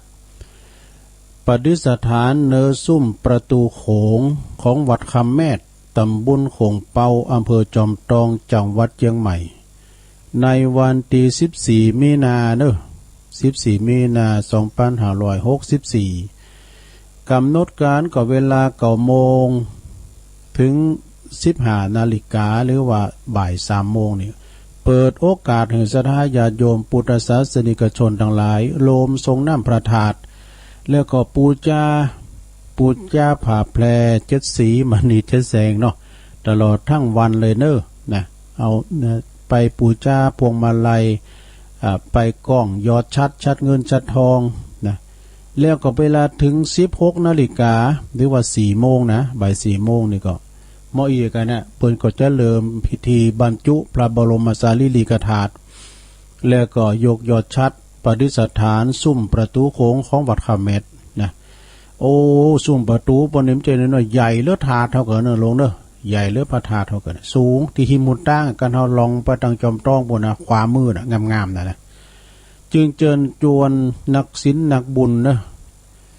ทุกท่านไปรวมทำบุญอนุโมทนาโดยพร้อมเพลงกันแล้วก็ขอเจริญพรในโอกาสนี้ท่านพระครูวิมลจันทรังสีอาจารย์พระครูเฮาเปิ้นฝากประกาศมาเนอะเจ้าคณะตำบลขวงเปาอำเภอจอมทองเจ้าวัดคำเมดเฮาเนี่ยนะเปิ้นปินอันเจ้าวัดแล้วก็เจ้าพระอุปถัมภ์ก็คุณแม่จันฟองกิ่วแก้วคุณเชิดพงศ์กิ่วแก้วตลอดถึงลูกหลานตระกูลกิ่วแก้วบริษัทเพชรอินทรีย์ทรานสปอร์ตจำกัดบริษัทเขมรัตน์ทรานสปอร์ตจำกัดและก่อสร้างอุทิศบุญกุศลถวายแด่พระเดชพระคุณหลวงปู่ทองสิริมังคโลอดีตที่ปรึกษาเจ้าคณะภาค7และก็อดีตเจ้าอาวาสวัดประทัดเจ้าสลีจอมทองวรวิหารเนอะพร้อมกับอุทิศแด่กุศลแด่โยมคุณนงลักษ์กิ่วแก้วตัวยและก็บรรพบุรุษทั้งหลายพร้อมกับคณะศรัทธาพี่น้องวัดคำแม่ทุกหลังคาเรือน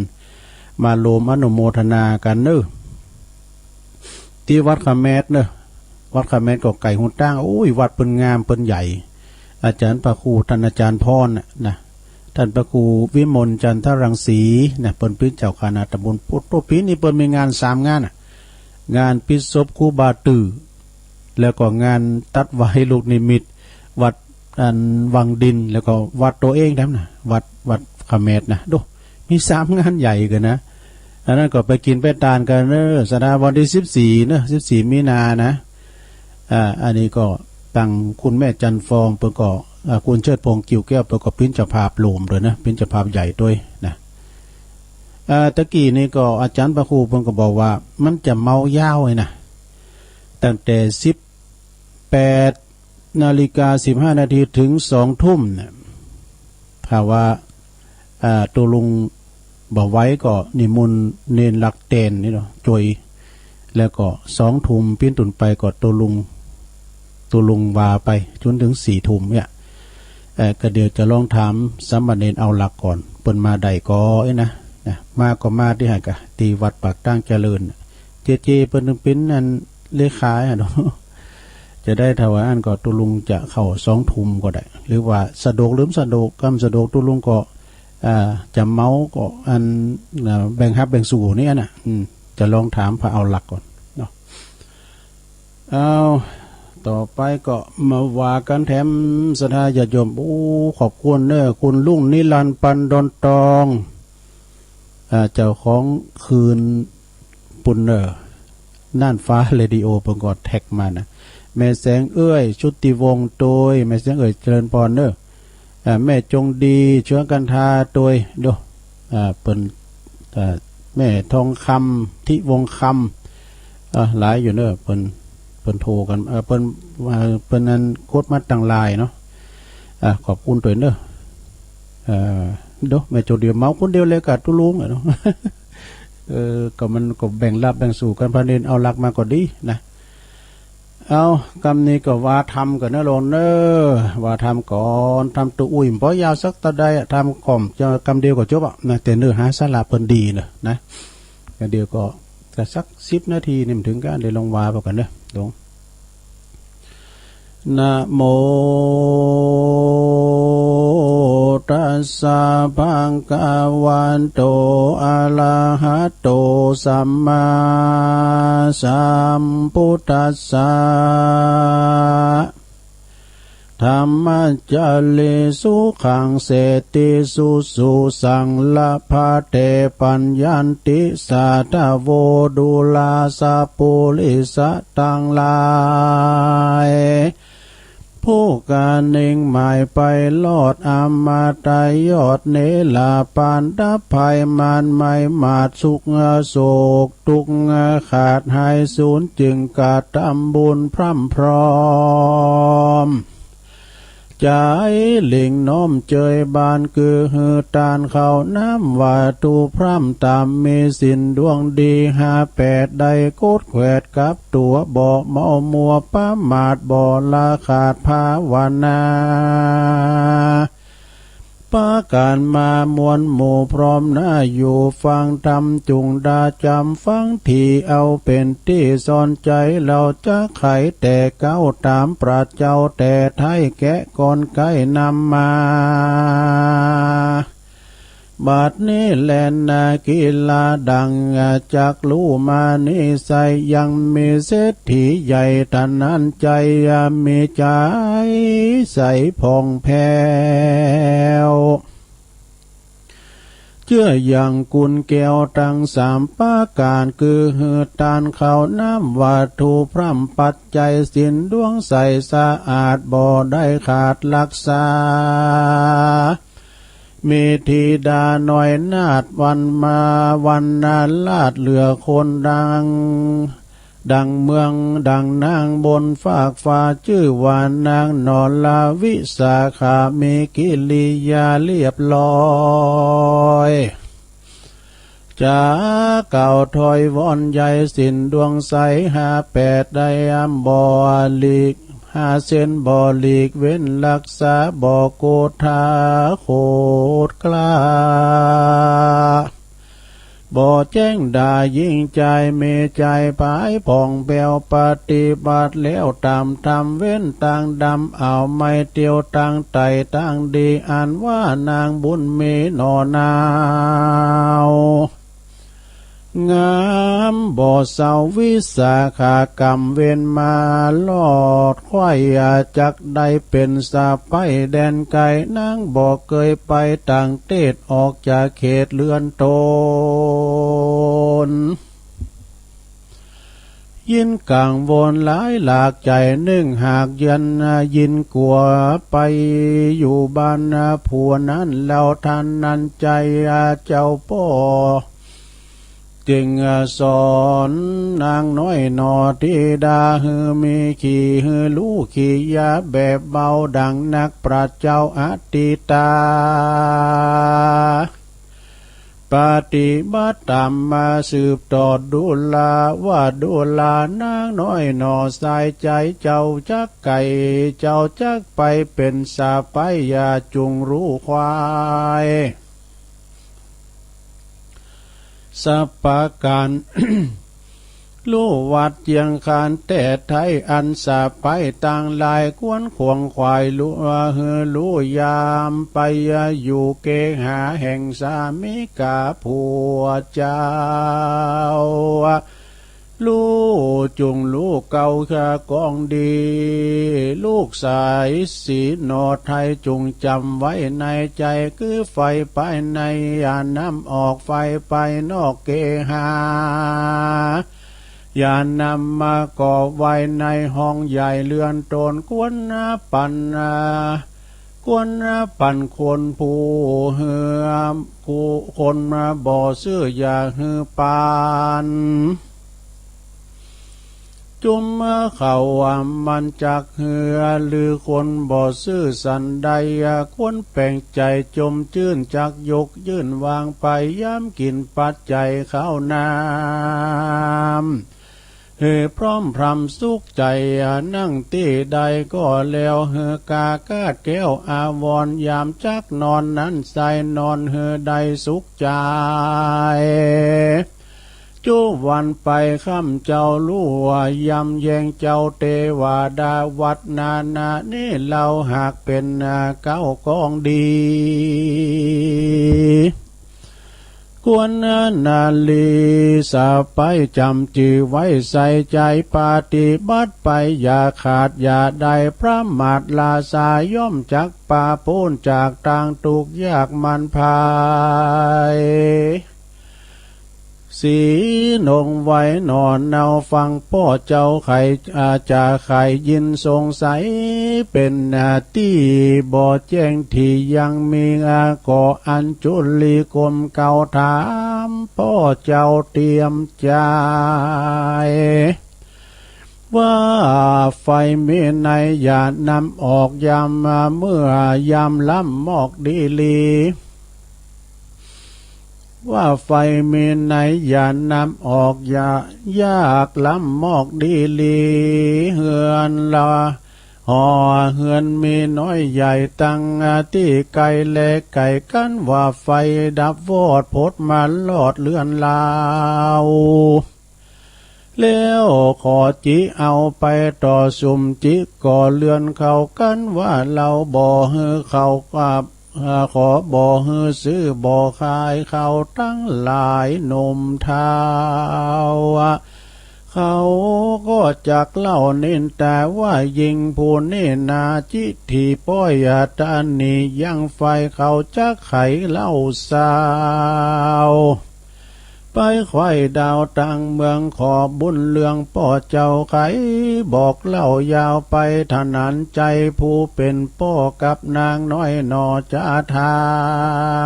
ำก็มาไข่กำงามกล่าวถอยสอนลูกน้อยทีดาว่าดูลาลูกหลักเตรียมใจอันว่าไฟไปในนั้นอย่านำออกก็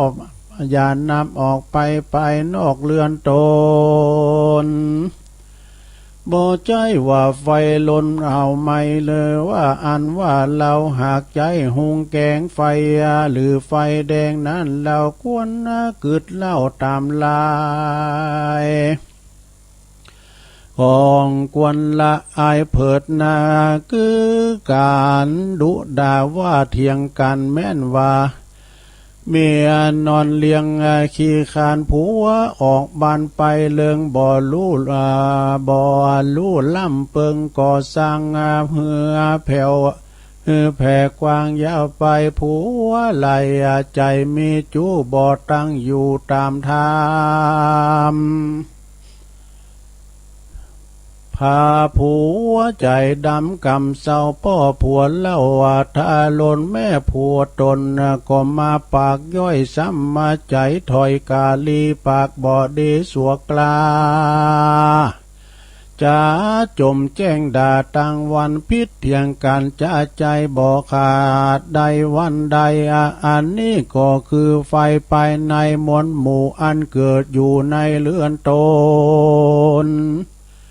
เจ้าก็อย่าขนนำออกไปนอกเกหานำไปจากกล่าวอูหือคนอื่นได้รู้ไปลายโบราณหมายดังนี้จึงเก่าจี้ใครจะไขว่าไฟไปในอย่านำออกไฟไปนอกเกหาและนาไฟไปนอกอย่านำมานั่นนักปราชญ์จากล่าวไว้ฮือสับไปตั้งหลายจุงคันเองหมายขวาดรู้กันว่าได้ยินคนอู้นินตา ยังคนนานามนหมู่อันมีอยู่เลือนตนกรรมทาลนสนสอกรรมมาจูล่อลวงพลางว่าเขามีใจจางจูพัวบ่เฮินนางอยู่เปิงปิงกำแม่ยิงไปต้ากำแม่ย่าไปสวนสาไปกวนเมียดไว้คืออย่าเอานำมาคืออย่าได้นำมาไข่ขี่ยาเก่าอูหือคนเลือนลู่ยาวไปต้านจึงจะไขจี้บอกว่าไฟไปนอกกว่ายานว่าไฟไปนอกเกหาก็อย่านำมาก่อไว้ในเหือร้อนไม่ในเรือนตนนั่นแหละนาที่ใดไก่อันลาว่าคนที่ไก่และที่ไก่ยืมเงินบาทใต้คำขาหรือว่าของนาต่างมาละห่างแพร่พานถึงเดือนวันนัดไว้ก่อนนำมาใจแตนตื่นคือว่านำมาคืนดังเก่าบ่อสูญเล่าเสียได้กันแล้วว่าเขาไม่ยืมจะใจหลายตีสัจจะมีตั้งมันเตียงบ่บิดเบี่ยงไกลกลากวนขุนนายกยื่นโดยใจจื่นเจยบานกำโบราณบอกไว้เฮือจำใส่ใจในตนบอกกวนเป็นคนผู้ฮือนั่นแหละนาว่ากวนปั่นคนอื่นหู้แลนาส่วนอันว่าคนใดนั้นสายยิบยืมของใจต่างนาหรือว่ายืมบาทเฟื่องเงินคำเฟื่องบาทแล้วก็มาก้อยกาดเสียกรรมบ่ได้นำมาใจป้อยยืมใหม่แถมสองเงินมีเงินกองตือมีเงินกองโกดตือก็อย่าฮือมันไปโบราณไขตามซื่อว่าคนบ่ฮืออย่าปั่นนั้นแลนาจุมเขาว่ามันจักฮือลือว่าสื่อจักสื่อสันใดควรมีใจจมจื่นยกยื่นยกยื่นยอวางไปคือวงอาศัยวงใหญ่พี่น้องหรือว่าเพื่อนป้องวงสาแห่งสามีกาเป็นเจ้าทุกไม่เอาปานมาปานบ่สำลานเมื่อยใครหรือว่าตั้นใส่ตันตากรรมคือเคาะนำอุบาทมาต้องปาดต่อโจรเมาเววนกันอยากทุกข์ลำบากอนาถา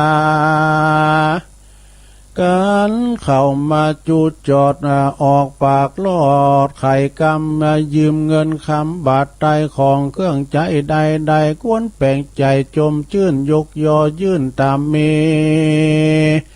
เขายินดี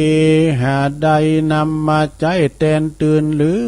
ว่าบ่คืนบ่ใจย้อนกรรมย้อนยากไล่อนาถา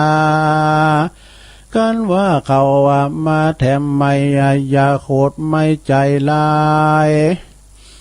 แปลงใจพันภายจมจื่นจะจักยกยื่นตามเมนั่นแหละนาการถึงเวลากินข้าวทุกคำเจ้าแรงง่าย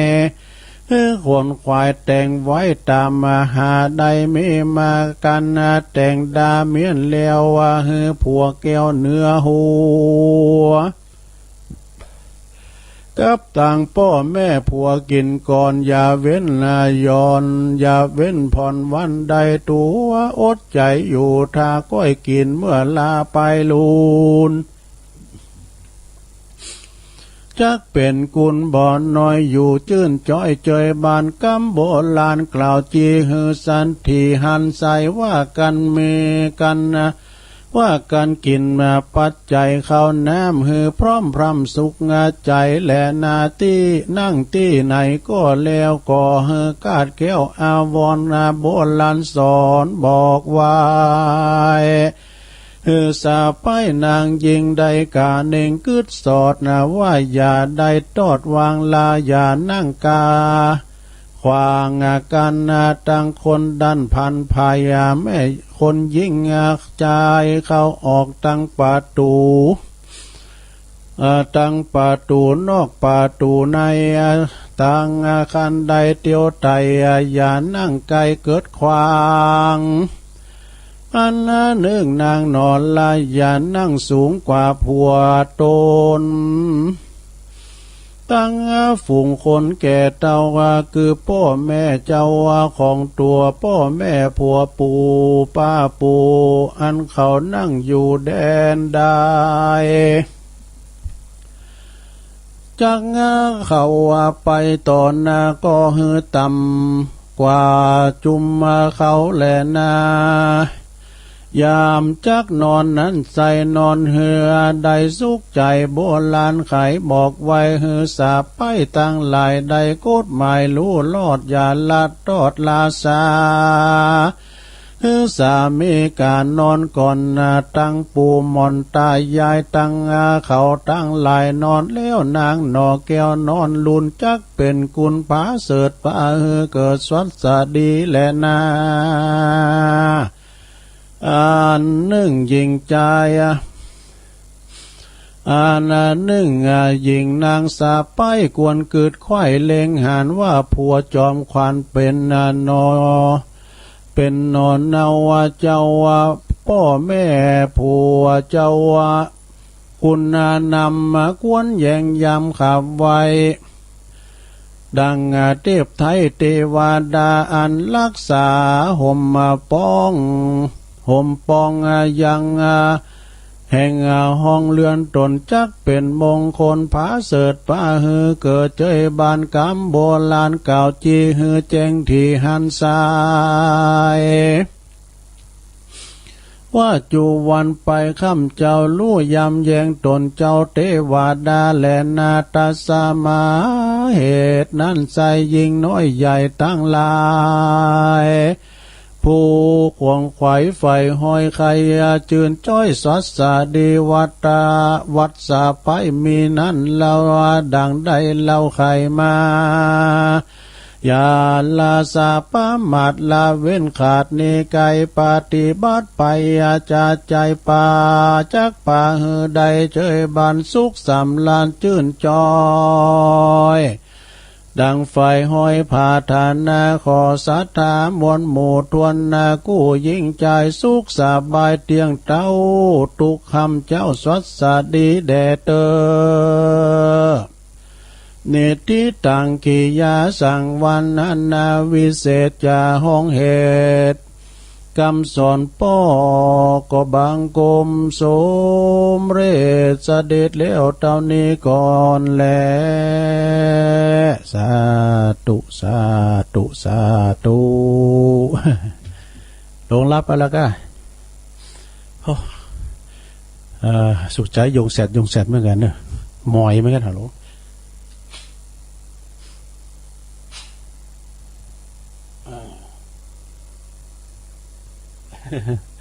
สมาเลยจบไปแล้วทำตัวอุ้ยเนาะกำปอสอน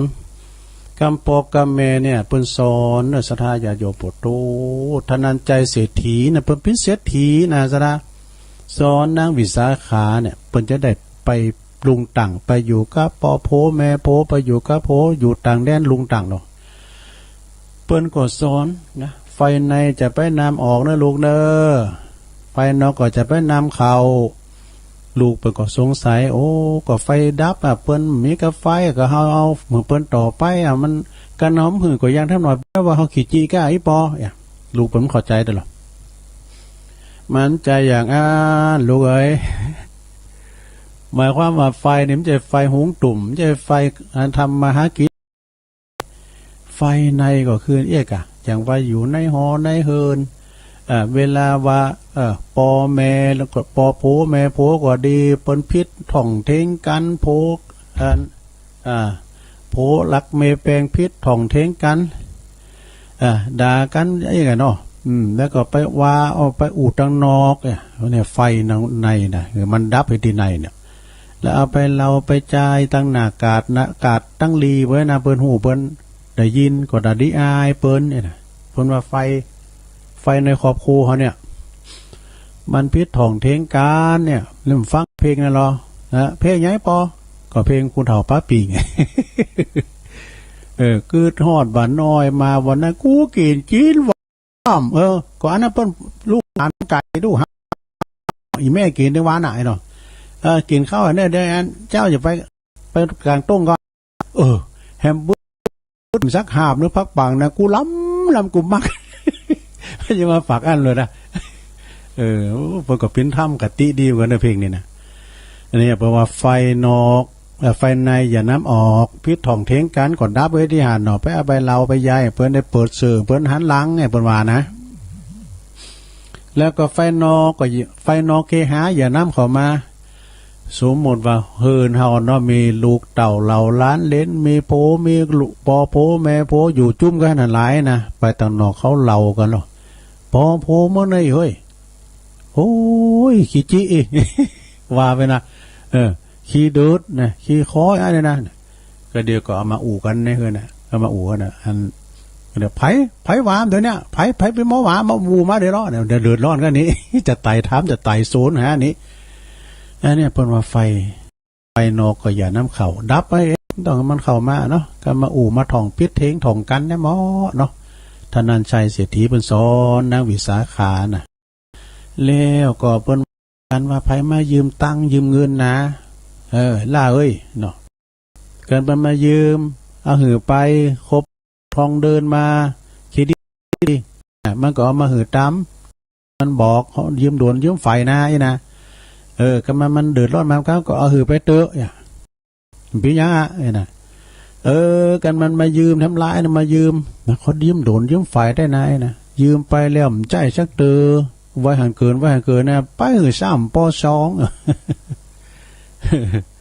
ไปหือมันสอง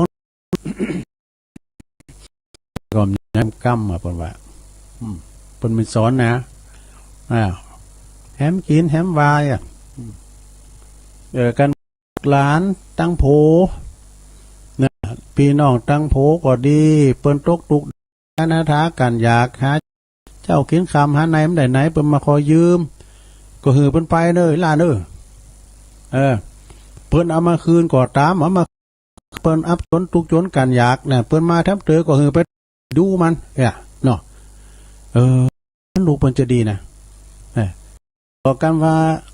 แฮมกินก็เหมือนกันแฮมกินก็แฮมกินล้ำไปใส่แป้งหวานหลาย นี่มีกันเนี่ยแฮมกินก็ห่างก็เข้าหือปอโผแม่โผกินก่อนเนี่ยลูกม้ามเจ้าก็กอยก็ไปเตียวเฮินดังแต่ถ้ารถเสียนก็ท้าให้ย้ำเจ้าถ้าตอนเปิ้นหนึ่งข่าวกับบ้าเปิ้นตื่นหมดอ่ะ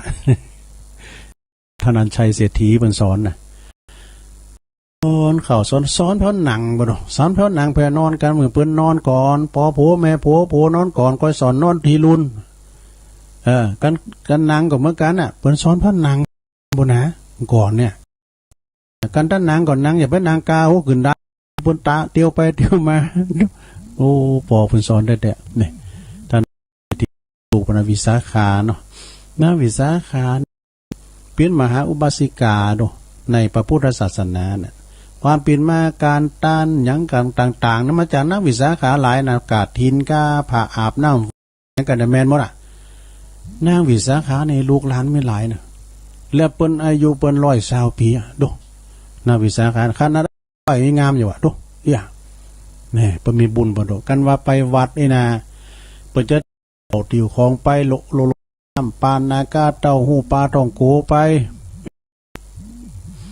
ไปถวายองค์เนรปฏิบัติปัดกวาดอารามปีกมาก็เป่าเนี่ยตั้งเฮ้ามันเดียวอันนี้ไปได้มือเป่าปตุปีกมานะหนึ่งวันนะมาปตุยายพรพรอยู่ไกลกับแป้งวัดอ่ะมีกะเอ๋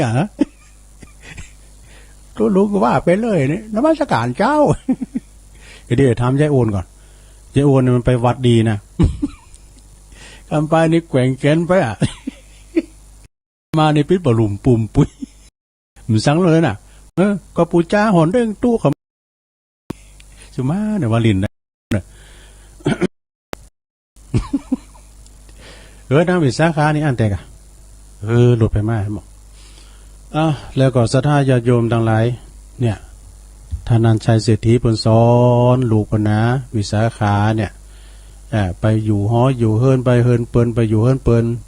ก็ปฏิบัติปัดโตดีๆเนี่ยสอนแผ่วลูกแผ่วหนังแผ่วนอนสอนแผ่วแหมกินแหมพูดนะสอนสัพพะวสอนก็อันนี้เป็นธรรมกล่อมเนศธาเด้อโอ้ไผเข้ามานี่ก็เดียวกันน่ะฮะ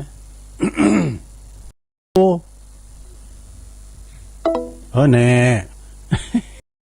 นึกว่าน้องบิวก็ก็เดียวกันนะเดียวตัวลุงสายนะ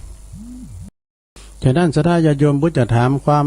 ผิดของพระอาจารย์เอาหลักก่อนเพื่อจะมาได้ก็6 โมงถึง2 ทุ่มนี่นะ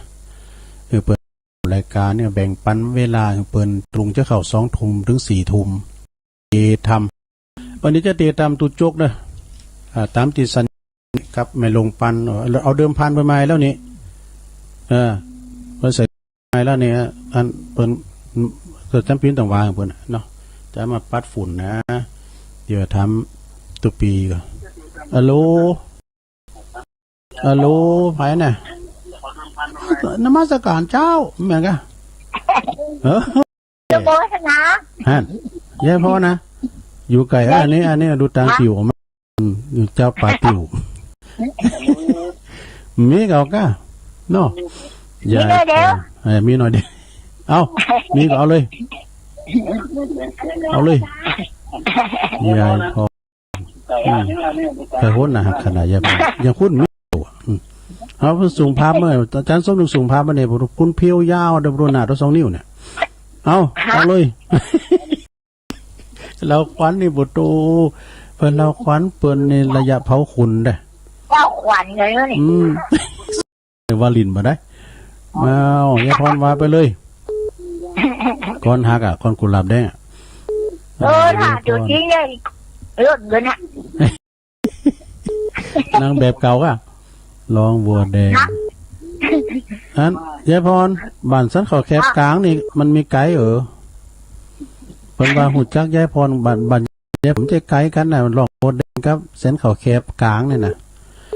เพิ่นจะประมาณนี่ล่ำรถตู่กันเนาะเพิ่นมาพอตัวยองว่าโอ้เป็นตัวอย่างได้พอนึกว่าตุ้ยเปิ้นหันทีอ่ะจะรู้แบบหันไปได้นั่นน่ะเขาอยู่ที่แจ้งไปอยู่ที่มืดเนาะอันนี้เราฟังพลังเงียบไปเนาะเพิ่นจะโทรสักเตอร์ไอ้นี่เจ้าพรฟังเจ้าละกะไม่ใครโหนี่พุกก็โทรมาแถมกับพุกก็แถมอยู่นะเจ้าแถมเดี๋ยวก่อนอ่ะเอาเลยเพิ่นถ่าเอาเลยบึ้ดกระเดียวอันปทอนลุงทอนจะจ้อยทำละเนี่ยไม่ได้อ่ะอย่าประมาทแม่น่ะเตกอ่ะอย่าได้ขาดสร้างกุศลสั่งสมไว้ในกามลติดตามตนทุกนาทีบำเพ็ญบารมีจามวิถีพุทธองค์มุ่งใดได้ดังคิดผลสำเร็จสมปรารถนาดวงจิตโทมุ่งดำลงพระธรรมเทินจบละดวงข้าสำรวมจิตน้อมอุทิศแผ่เมตตาแก่สัตว์ทั่วโลกดามีชีวิตของสัตว์ทั้งหลายอย่าผูกเวรคิดเที่ยวเข็นดอกสนองสัตว์ทั้งหลายอย่าคิดปองจิตขุ่นข้องเบียดเบียนกันทั้งหลายจงพ้นทุกข์ประสบสุขเข็มสันชีวิตทุกชีวิตมีจิตมั่นเมตตากันนิรันดร์การบุญใดข้าได้ทำโปรดช่วยนำแผ่ไพศาลพ่อแม่และโรงพยาบาลครูบาอาจารย์สำราญใจมูสัตว์ทั้งหลายน้อยโปรดได้คอยรับบุญไว้พ้นโศกห่วงโรคภัย สุขสมใจทุกท่านเถิด จบละ เจ้า เน็ตปวดตัวเน็ตเนอน้องอันความกรของอันยายพรเนี่ยนะเน็ตกำแล้วพุกสอบมาทำเด้อพุกสอบมาท ลูกไปประสานเด็ก ำฮะ ไปบ้านประสาน ไปปัตตานนะดีกะยินดียายพรหนักๆเด้อ รัฐประสานเคยมีนะคนยองอ่ะ มีอยู่กะ ขนมคนยองว่ะ มีอยู่กะ ได้ไปจะได้ไปบ้านหลานอ่ะ อันก็ผูกกับฟังใหม่เนาะยินดีเด้อสายายพรล่องบัวแดงสันกำแพงเจียงใหม่ไว้สาครับกับนมัสการแต่พอนี่โทบ่ธรรมดาเนอะยายพรนี่นะโทวันนี้เนี่ยเอาดีจะแต้วในนะ10 คะแนนเต็มเลยยายพรแล้วก็ทุกคนทุกท่านเนาะฟังลุงยองคนติดต่างนางวิสาขาสรุปกันหน่อยเนาะโยมแม่ออกเขาตั้งหลายว่าอสิกาเนาะเกิดมาจากนาจากใดก็ขอได้เป็นดังนางวิสาขาที่ฟังคำปอสอนเนาะยกถึงร้อยดังงามเลยว่าลุงแม่น่ะอายุ120ดีใจแม่ก็ผมมีใจบุญอย่างนางวิสาขาจังหวัดที่เขาหันนี่เนาะฟังเทศฟังธรรมเขาวัดเขาว่าแม่นแล้วตานอ่ะของบุญข้ามบุญจูเหมือนนางวิสาขาชุกผู้ชุกคนที่เป็นอุบาสิกาถ้าเป็นอุบาสกของผู้เป็นมหาเศรษฐีท่านนั้นใช้เนอะฟังทุกอย่างเทศเขาก็สรุปด้วยกันด้วยอ่ะแล้วก็แต่พรเขาลงทอนก็เดี๋ยวมาต่อกันแล้วก็ต้องใส่กับแปลงแล้วเนอะขอต่อกันแบบกำเจอใจความขอบคุณเนอะมาโต้ลุงวันนี้เก่งไงวะนะลุงเนาะตัวยอดไหว้สารกับลุงครับขอบคุณหลวงพ่อมานิดเนอะท่อหลวงพ่อมานิดก็เป็นมาสรุปเป็นกรรมเนี่ยช่วยกันช่วยกันจ๋าตัวลุงก็มดเฝ้าเจริญปอน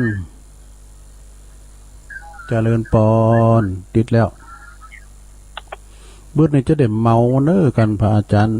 เป็นได้มาก็ตัวลุงจะเมาแต่6 โมงไปเป็นยังสอบถามตุ้ยมาติดเจริญปอนติดแล้วปล่อยสาครับตุลุงยองลุงทอนโปโต้หมอฮะวันนี้ฮะลุงทอนดอยซิวมาแล้ววันนี้เจ้าข้าวเนาะเจ้าข้าวมาซอนี่ฮะดอยซิวครับ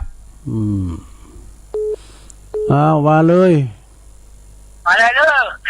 ข้าวเรื่องที่เขาเส้นหลายคนนะครับคิดแต่งสมัยนั้นจะไม่เบาแล้วครับฟังสักหน่อยเนอะอยู่กันหลายคนกินข้าวหนุ่มเส้นที่บ้านที่เป็นพี่น้องข้าวตังก็ไก่มาไล่น้องจันที่อยู่บ้านอันม่วงตนที่มาหมกไก่ขายควายไม่ว่องปิ่นยืนว่าอัน3 ปันพี่เมาหาน้องตู้ทองน้องสายพี่ไปเชียงรายหาชายน้องนาวอดไปฝ่ายเจ้าหานายน้องแก้วไปอยู่ตั้งใดของน้องมีแฟนต่างแดนที่อยู่ว่าอันลำปางปวดใจคนนั้นมันมาปิดไผ่นั่งว่ากันได้ยอพิงมันก็เป็นแฟนตัวใครหัวซอสู้ที่อยู่ลำปางแม่มอกที่อยู่บ้านไก่ดอยซิวบ้านแค่โดยแม่เกี่ยวบ้านด้านตอกน้องกินมาบ้านด้านตองพี่มอขอน้องกินคนสวยเพื่อนดำเพื่อนรวยขายหน้าหิมบานเพื่อนดำเพื่อนรวยขายหน้าหิมบานจบแล้วครับคุณลุงเอ้ยจะทั่วจะทั่วเลยขอบคุณลุงทอนเนอะครับขอบคุณนี่ด้วยนะครับจะเล่นปอนลุงทอนดอยซิวเนอะอันนี้ศิลปินเนี่ยนะจ่อยซอได้หมดห้องเพลงก่อโมนตั้งลุงบุญมีนี่พอบุญมีนี่ห้องเพลงเราสมยศ เอาถูกก็เข้ามาเมืองเป้าเมืองฟางพี่น้องทั้งเสมิงนะแม่หยังก็แม่เอ่ยก็เสมิงเนี่ยแม่หยังก็ฮะแม่เอ่ยก็เนี่ย ไปตำปูนแถวน่ะแม่เอ่ยสุติวงศ์เขาแม่พันธุ์เขาเนี่ยไปตังไปตังดอยแก่นเดียวอ่ะแม่สมเพชรเขาเจริญปอนจำได้ปะแม่บัวพัดอ่ะเจ้าแม่บัวพัดต้นซ่านฝางลุงพรจ้อยเงินความเข้าหมดนี้แต่เป็นจังจ่อยจังซอยอ่ะวางโตแต่เจ้าติดตัวลุงไหมติดแล้วเหรอแล้วมาโทรช่วงมาโทรตัวนี้ติดมันถึงติดไปนอนได้อยู่กับไปนอนโม่งค่ะฮะไปอยู่กับไปนอนตัดโม่งค่ะมันได้เต็ดขุมนะเขาก็ยางเย่เนี่ยประตูก็นอนในก่อนวันที่กำก่อนก็คืนก่อนนี่มันรับนะกำพอตกว่าฝนตกมาประตูก็เขาก็ว่าเย็ดที่นอนอยู่ว่ากัดยินดีลำเลยแล้วก็รู้ว่าจะสีหลิงโหพอดีนะมันได้หลอดน้ำเนาะเขาก็เลยปีนตั้งโหไปตั้งตีนไปตั้งโหกับลูกบ้านเจ้าวันสุดท้ายเนาะเก็บเต้นเก็บเนี่ยไปได้ร่นเต้นดีสักคำโง่ขอใส่บุญรถได้เลยฮึพี่ว่าพี่กันน้ำประตูพี่ว่าอย่างบูควายดีกับเมื่อคืนเนี่ยนะมันจืมเข้าตัวเราจะลงเนาะได้ก่ะถ้าน้ำจืมเข้าเนี่ยมันเต้นนี่พิเศษด้วยมันถึงน้ำมันถึงจืมเนาะมันเป็นเต้นฝนตกผมโหขอบคุณนะแม่บุพัฒน์เนอร์จ้าฟังลุงนั่นแต่ไม่หลับโทรไปไหนนั่นเนาะโทรบอกว่าฟังคืนเบิดกับฟังแถมไปฟังตัวโจ๊กได้เบิดนะเพื่อจะเอากาบให้หน่อยเหรอแปลงให้คนเดียวนะกาบเนี่ยแต่งให้คนเดียวจะเลื่อนปอเอามาแล้วแม่จันสมโอ้ให้ไหนให้ตาไปมื่นเนี่ยแม่จันสมเนี่ยมาว่าของมาตังมาไปศพบ้านหิมนี่เตะจุนโปได้สังกะหะเรียบร้อยอยากจิตอาสาอ่ะกะกาดแม่สาวมันกันใหญ่งานติดงานสามวันทักกันเนาะไปจิตอาสาทำไปแม่มันต้องไปกูมันตุลุงถ้าว่ามีพลานาทีก็เป็นบอกไปฟังทำตุลุงอ่ะพูดกันขึ้นเบื้องกันขึ้นเบื้องก็นอนฟังทำตุจกขึ้นเบื้องนะทำไม่ลงปั้นขึ้นเบื้องขึ้นเบื้อง8 โมงถึง 10 โมง8 โมงถึง 10 โมงรถมืดๆนี่ฝนลั่งตกกันมาดูขันมาง่างฟ้าลูกมานะหาแก้วหาข้าวหาหาข้าวครับเนาะดับปิดกว่าลมได้อย่างอ่ะกว่าลมแต่เนาะมันรู้ว่าหัวปีนี่ระวังไปพอเนอะจังขีดเลยนะฟ้าแดงก็ลื่นมานะโอ้ฟ้าแดงเนี่ยมันระวังลื่นใจเนอะเจ้าตุลุงขอบคุณแม่จันสมเนอะเจ้านมัสการเจ้าจันสมมณีจักอันนี้เปิ้นอยู่แม่อายหลังกาดแม่สาวเปิ้นเนอะไก่กับวัดหลงพอน่ะไก่กับวัดหลงแม่อายหลงนะโอ้ยพี่น้องไต่ทั้งปูนเปิ้นฟังกันนะแม่อามเขาหมุนนะแม่คำเขานี่ตังปังป้อยนี่ตังดอยหลงตังบุญน่ะวัดพระเจ้าหลวงปู่แถมนี่ตูพี่น้องไต่หลายได้กะพี่น้องเขินแถมนะแล้วก็พี่น้องลือเจ้าก็เปิ้นโทรมาเด้อพี่น้องลือนะปัจจุบันที่บ้านไอ้ลือหลงอ่ะพี่น้องบางทีโทรมาลังไม่เนาะแม่หยังก็ลืมไปละโทรกันมาเด้อนะสายวางบ่เดียว สายวางแล้วเนอะ089-955-6506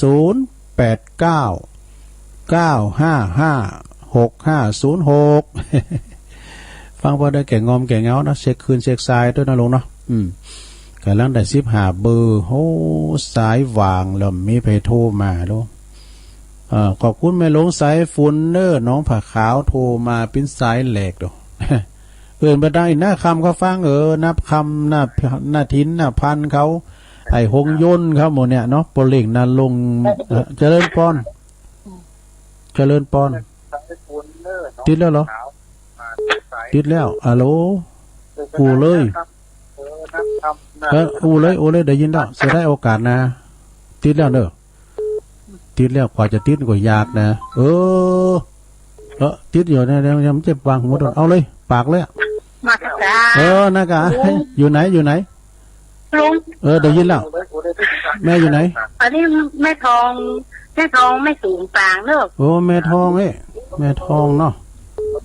แม่ทองอยู่แม่ศูนย์น่ะโอ้แม่ศูนย์ฟางอยู่สันป่าแดงสันป่าแดงแม่ศูนย์ฟางสันป่าแดงแม่ศูนย์ฟางโอ้แม่ฟังเจ้าแล้วเนาะ ติดแล้วเหรอ โทรเช่นเมินมาโทรมันได้ปกติตุลุง ดีกันก็นั้นชัดเจนเดียวฟังคืนไหนเออฟังเจ้าแล้วเนาะ โอ้ฟังแต่ว่าเพลงตุลุงออกอ่ะตุ อ๋ ลุ อง เป็นนำรายการนะกะ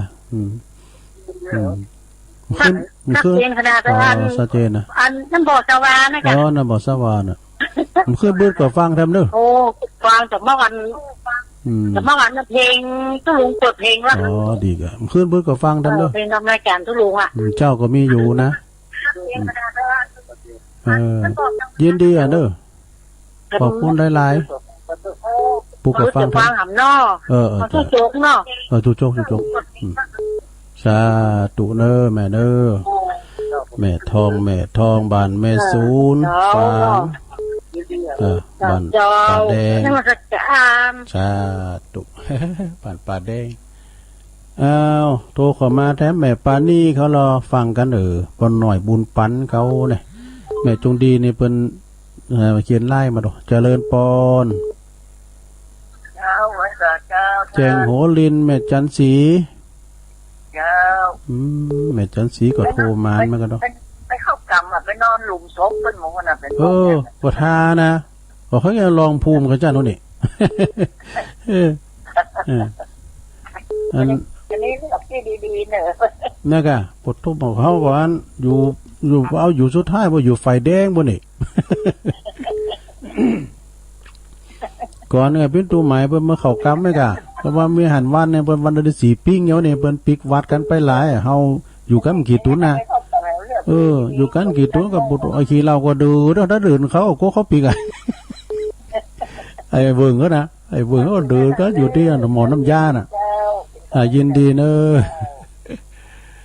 ไอ้เวิงไอ้นี่พอเล่งนรงว่าไอ้เวิง จำปุนมาว่าไอ้เวิงไอ้ได้นี่เอาเข้ามาแถม0899556506นมัสการครับ กราบนมัสการครับตุลุงย จั อน นิพนธ์ ระวังมานอนใกล้ลุงศพวันนี้นะครับ ถอนยำโห่ นั่นกะ ฟังนะครับ ฟังอยู่นะครับ ดีกะ กราบนมัสการครับผม โอ้มาโวยไปโวยอาจารย์นิพนธ์ คนโคราชโอ้เปิ่นมอบหนังสือน่ะเป็นดีเด้หนังสือเปิ่นน่ะเจริญปอน ไว้สาเจ้าตุลุง ไม่พลอยอ่ะ มาใจเจ้าแม่คอยแดงเจ้า ไม่พลอยแดงแม่แดงแม่แดง เจ้า เสียงเหมือนกันน่ะแม่แดงอ่ะ เจ้านี่กำลังขายข้าวอยู่เจ้า โอ้ยังอยู่กาดอยู่อ่ะ เจ้า ดีกะ การอยู่ ฟังตัวขายตัวอ้ายเนาะเจ้าไว้สาได้เจ้า ขอบคุณแม่แดงหนักๆเด้อ วันนี้ได้ฟังแมลงจอยเอาวิทยุมาจอย ก็ดีแล้วโทดีแล้วแม่แด เจ้าง ไว้สาเจ้า แม่แดงนี่เป็นแม่รัตนาดอกตะล่อมนั่นน่ะเจริญปอน เจ้าไว้สานะเจ้า โอ้มาแล้วแม่ปานี่เนาะ คณะการตุ้งห้องลูกก็เลยโทรกันเนี่ยน่ะ ผัดพิงหานี่นะ ถ้าถามพระครูเต็มว่าถ้าอย่างเขาเก่าแล้ววัน2-3 วันโทรก็ได้หรอก อ๋อมันเป็นยังมันโทรมาก็ได้ แต่ก็เลยฟังไงอ่ะ เดี๋ยว นั่นแต่นี่พอดีสายมันแค่ห่างเลยเนาะ สายห่างไว้ก่ะ ช่วยเจ้าลุงไปอ่ะค่ะ อากาศอันเนี่ยก็ถึงว่าใจอันเฮาลมอันจัดรายการด้วยกันนี่กะ เจ้าให้กำลังใจเจ้าลุงเนอะ ขอบคุณแม่ปานีเนอะ เจ้า เอาทั้งสายนะสายสุดท้ายไปจ้ะเจริญปอน ไว้สาเจ้าท่านเจ้าลุง ตั้งได้จ้าแม่ แม่ไข่แก้วบอต้าสังกะแปง แม่ เจ้า ไข่แก้วนี่หมันโทษลงไปก็ลืมเสียงไปนี่แม่ไข่แก้ว มันโตบัดตันเพิ่นน่ะก็แต่ช่วงตะกี้ก็บัดตันนะเอาไปซิปเสื้อก็บัดตันน่ะบ่สร้าง เจ้าบ่สร้างชัดเจนดีนะเจ้าฟัง104เจ้าขึ้นบึ้ดก็ฟังทำเรื่องบึ้ดเนี่ยเพิ่นจะออนไลน์อยู่นะ เจ้า เป็นกำลังใจเด้อทุลุงนะเจ้า อืมตั้งแต่6 โมงไปขออนุญาตยกหูกันนะลุงเด้อเวลาตัวลุงจบพอดีคำบุตรวัดปักกันน้ำใหม่เด้อ6:15ถึง2 ทุ่มถึง4 ทุ่มดู เมาใจเนาะเมาใจสายที่1แม่หลวงสายฝนน้องผ่าขาวสายที่2แม่พลอยสีถ้อยฝางเด้อสายที่3ก็แม่อามรทาดอยคังสายที่4ก็ป้าน้อยบุญปั่นมาโนครบั่นเสาหินเด้อเมืองฝางป้าน้อยนี่พินนั่นผู้นำบุญดอก แม่จงดีก็น่ะสายที่5ก็แม่สมพัฒน์แม่ย่อยสันทรายอันนี้สายประจำเนาะสายที่6ก็แม่ลิห้วยโทกสายที่7ก็แม่คำพี่น้องไตไม่สุงคาสายที่8ก็แม่พันป่าบงเวงเด้อ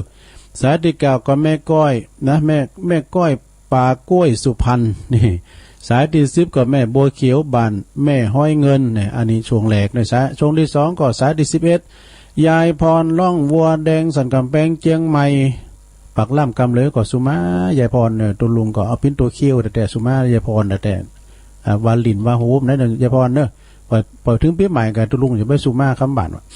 สายที่12หลวงพ่อมานิษฐาวโรสำนักสงฆ์หอมบุญจะโจหลวงพ่อมานิษไปบั่นยายพรนะเกมมันเนอะจอพักปังไว้ถ่าสายที่13ลุงทอนดอยซิวปุตตะปุนจ้อยโมนในบุรุษเสียงนี่บุญเหมือนอย่างหนุ่มนาเสียงเด็ดสอนเพชรสอนสุพรรณเสียงเปิ่นสูงสายที่14แม่บัวพัดต้นซ่านเนื้อฝาง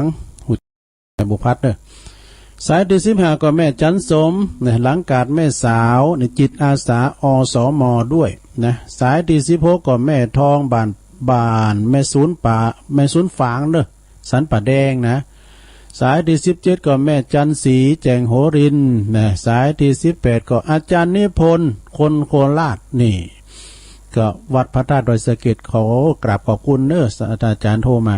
สายที่19ก็แม่แดงรัตนาดอกตะล่อมสายที่20ก็แม่ปราณีม